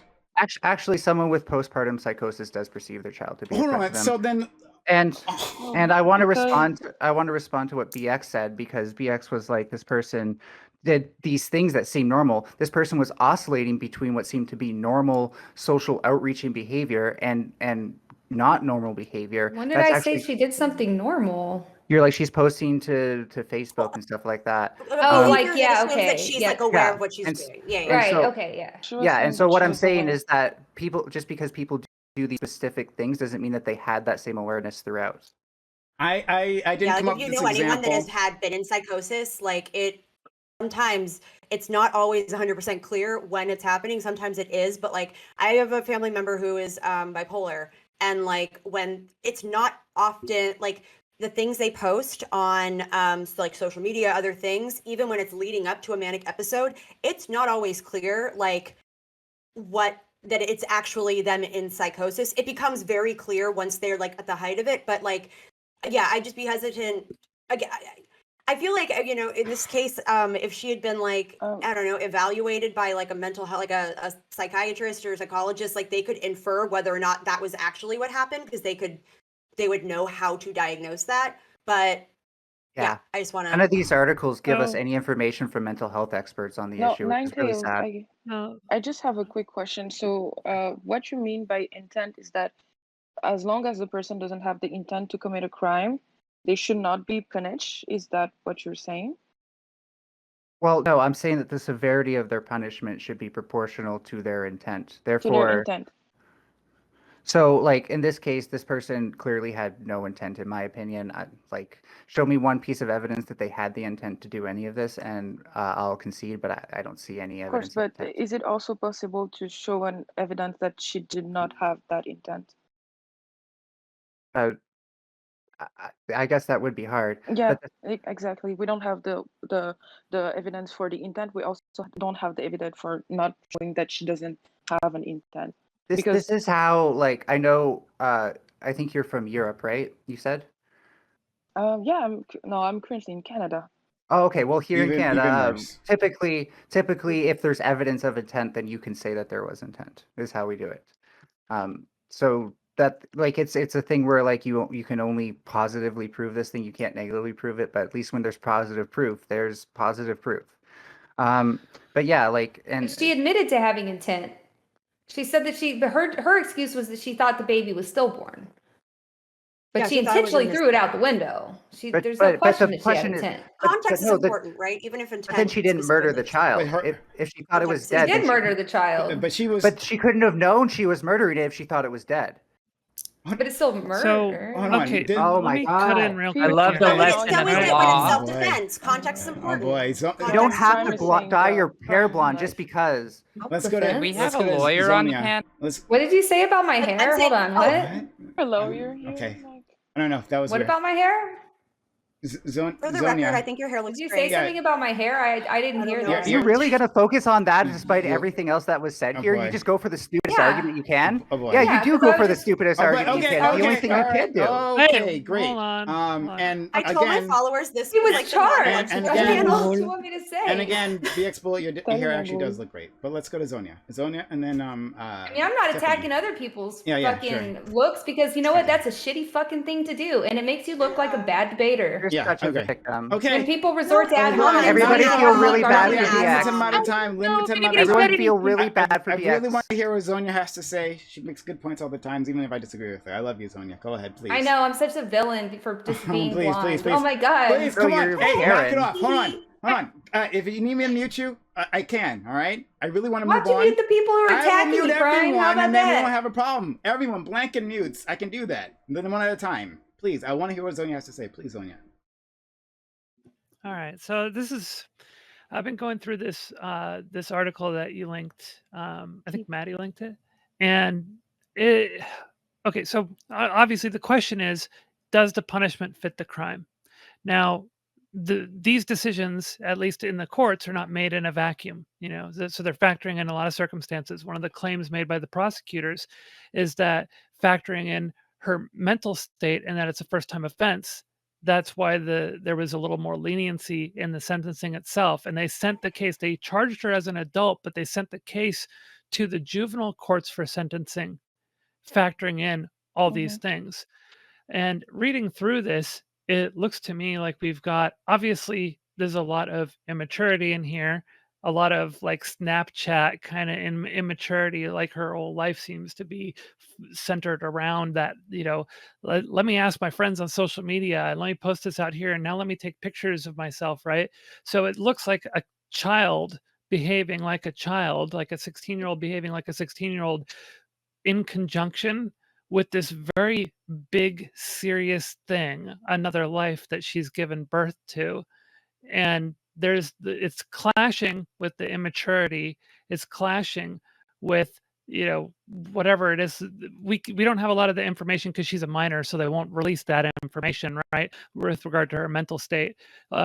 So considering what the prosecutors have said with regard to her mental state and first time offense, in conjunction with what we're seeing here in this article, which is a very 16-year-old, immature Snapchat and social media culture, it sounds to me like there's definitely something off about her, and she's very immature and didn't understand the weight of this particular situation, having birthed a child, and what that means, and the value of that child. And I think a lot of people, a lot of young people, particularly those who are uh, perhaps a little obsessed with their image on social media, are probably going to not understand that value as well in that kind of an extreme situation, and they're going to resort to very immature tactics like this. So I think that their decision making makes a lot of sense based on what they've said and what this article shows. Um, I think, though, that it is necessary to isolate her from her social media life, isolate her perhaps from her community a bit, to break her away from that pattern of behavior, to break her away from the social reinforcement she gets for broadcasting herself and putting her image out there, all these things that she would do that, but reward her mentally, right? And encourage her to be disconnected like that and not understand the weight of the situation. Isolate her from that, group home, right? And put her through therapy, get her to understand what the heck is going on, why this is so important, why she screwed up, why everybody is appalled by it, and and try and give her that understanding and that empathy. Now, obviously, we don't know whether or not there's something else broken there, because it says also in that article that her family didn't seem to understand the weight of the situation itself. So that's an interesting little piece of information there. It's possible that her family is lacking the kind of empathy necessary, and that has been what the child was raised with as well. Thank you. And but we're speculating, obviously, because we don't have any more detail than that. Tiffany, please. Yeah, I just wanted to push back a little to when you mentioned, Prime, about people murdering other people and the consequences that befall them. I agree with you to some extent, but we have to remember that not all cases of someone killing another person is cut and dry. There's involuntary manslaughter, temporary insanity, self-defense, and even though in those circumstances they kill people, they don't just get thrown into prisons. There are alternate outcomes. This is why I mentioned psych wards. Being isolated from society for an extended period of time, or behind bars or in a padded room, is still punishment. The difference is they can determine more about her mental faculties in a psychiatric ward as opposed to letting her rot in the cell. If you crave like a harsher consequence, then perhaps maybe they could tack on a probationary period after she gets released, if she gets released, or something similar to that. That was just the take I had. So I would say that, and I'll let you go after LVD. I would say that, yeah, sure, a psych ward, that sounds interesting in terms of punishment, and great. It takes them away from society and gets some help that they need. Maybe as well for the case of the woman who steals another person's child, right? Yeah, sure, okay. Is a group home enough? Maybe not. It's what I really want to discuss. But yeah, like that could be the case. You said something else that I wanted to respond to too. You said psych ward. Before that, what did you say before that? You said psych ward. I apologize. Quickly, what did you say? What'd you say, Tiffany, before psych ward? Oh, what do you mean? Where they would go? I Like- forget. It doesn't matter. There's something else I want to respond to, but it's okay. Oh my! Oh, that was a little. Oh, are you talking about the different, like, the not so cut and dry murders? Like you're talking about if someone kills in fact, someone else. Yeah, that now I remember. Sometimes they'll go to, Yeah. often they'll go to prison, if you murder someone. But there are circumstances where another person can kill someone and they don't get sent to prison. Exactly. Yeah. That's what I want to respond to. Like temporary insanity. Temporary insanity almost never, like, it's like banishing small. That defense ever works, right? Because we don't give just giving you credence. examples. Yeah, I know, I understand that. But we're just giving credence to, like, oh, I wasn't in the right state of mind when I did this, right? But you did take these actions, and people aren't necessarily convinced, right? A man finds the classic example that they use, like in law school, all of that. It's like a man finds his wife in bed with another man and kills them both, right? And then claims temporary insanity. Well, yeah, it's not going to fly. It's almost never going to fly because we don't give credence to that. Like, you took these actions, right? And it's easy to say afterwards. If a psychologist does say that she was completely out of her mind at the time, that's definitely something to take in mind. I haven't seen that, right? And that's why I'm not speculating. There's that word again, not speculating at all as to that being the case. I don't know her intent. I'm just looking at her actions and saying, does this punishment fit the crime? Elvity. So I just wanted to say that I was thinking about what Zonia said, and I think it's a really valid point because she pointed out the fact that the decision that they made was, well, it was done by professionals. So of course they had information that we did not have, and after the trial and after decision and after looking at the facts and all the evidence that they have, they came to the conclusion that the best thing for that young teenager was to put her in a group home. So I guess ultimately, well, it's not wrong. It would not be wrong to say that perhaps this was the best thing that could have happened to her because, let's be honest, of course, we don't have the information. And yeah, the decision was made in court, and yeah, that's it. Yeah, see, and this is what I want to push back on. And yeah, I said that from the beginning. I agree with that. I mean, we don't have all the information. We weren't there in the court. So hold on, I push back on that because I don't think you actually agree with this point. Because all the time we talk about this all the time on this channel and other channels, especially on lefty politics, how the courts screw up, right? The experts have all the information, and then they still give punishments that we don't think fit the crime. Right? Like when, I don't want to give like terrible examples because there are a lot of terrible examples, but we know examples, right? And use your imagination here of certain people of a certain class, right? Who do crimes, maybe against women, and then don't get punished, right? We can understand that. They have all the facts, and then they come to a conclusion. Just because the court came to a conclusion doesn't mean it's the correct conclusion. So I don't give there could be some weight to that, but I just because they arrived at that conclusion, I don't think necessarily. I don't have faith in the American justice system like that. That's why I challenge it all the time. I guess so, which is why in the beginning I said that I had mixed feelings about this. But like most of the people of the panel said, this is more about situation where, like right now, the court decided to just show empathy and try to find ways to just rehabilitate that girl, which is why her social media was deleted. So yeah, in the end, I think perhaps like I don't really see what harsher punishment she could have had. Like, did she deserve to go in prison for 5 years, 10 years? Like, that wouldn't bring back the baby. So yeah, I'm not sure. It never brings back anyone, but that doesn't mean we don't. Okay, sorry. Someone wanted to ask me a question, and then we'll do that. That's the last thing, and then we'll move forward. Maddie, do you want to ask me a question, or? Oh, it was me. Oh, okay. I want to comment on, like, just really quickly, like, because I think we were saying, like, oh, but I'm just looking at her actions, the punishments fit the crime. But I think this is where Tiffany's point is something to consider and valid, because the context of that is important. Like, that's why she brings up, like, look, the result of involuntary manslaughter or murder in self-defense or premeditated murder, like in all those cases, the end result is a person dead because they were murdered.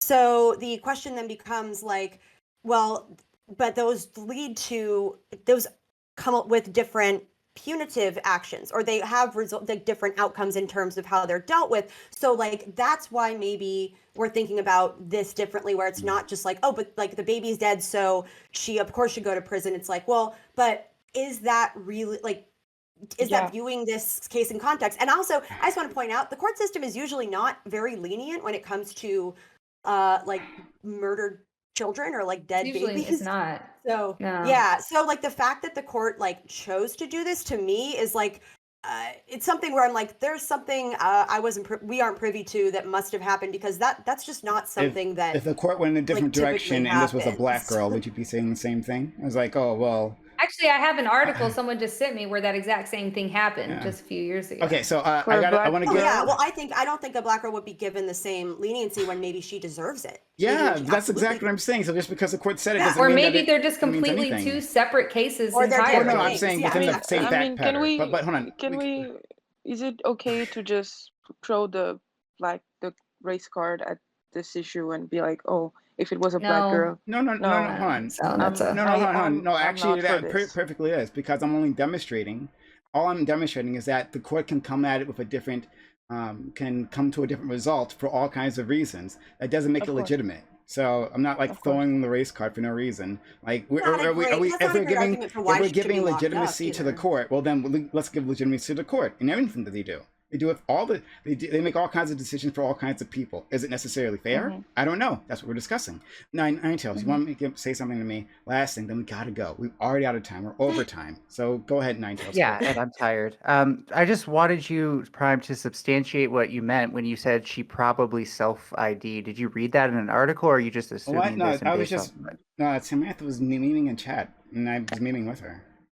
Oh, okay. Sorry. I don't know. Okay. It sounded kind of like if you No, weren't, that would have been a long. really mean No, thing to no, say. it was we had a big thing. Destiny came. It was a big stream we had last Oh, week. okay. Yeah.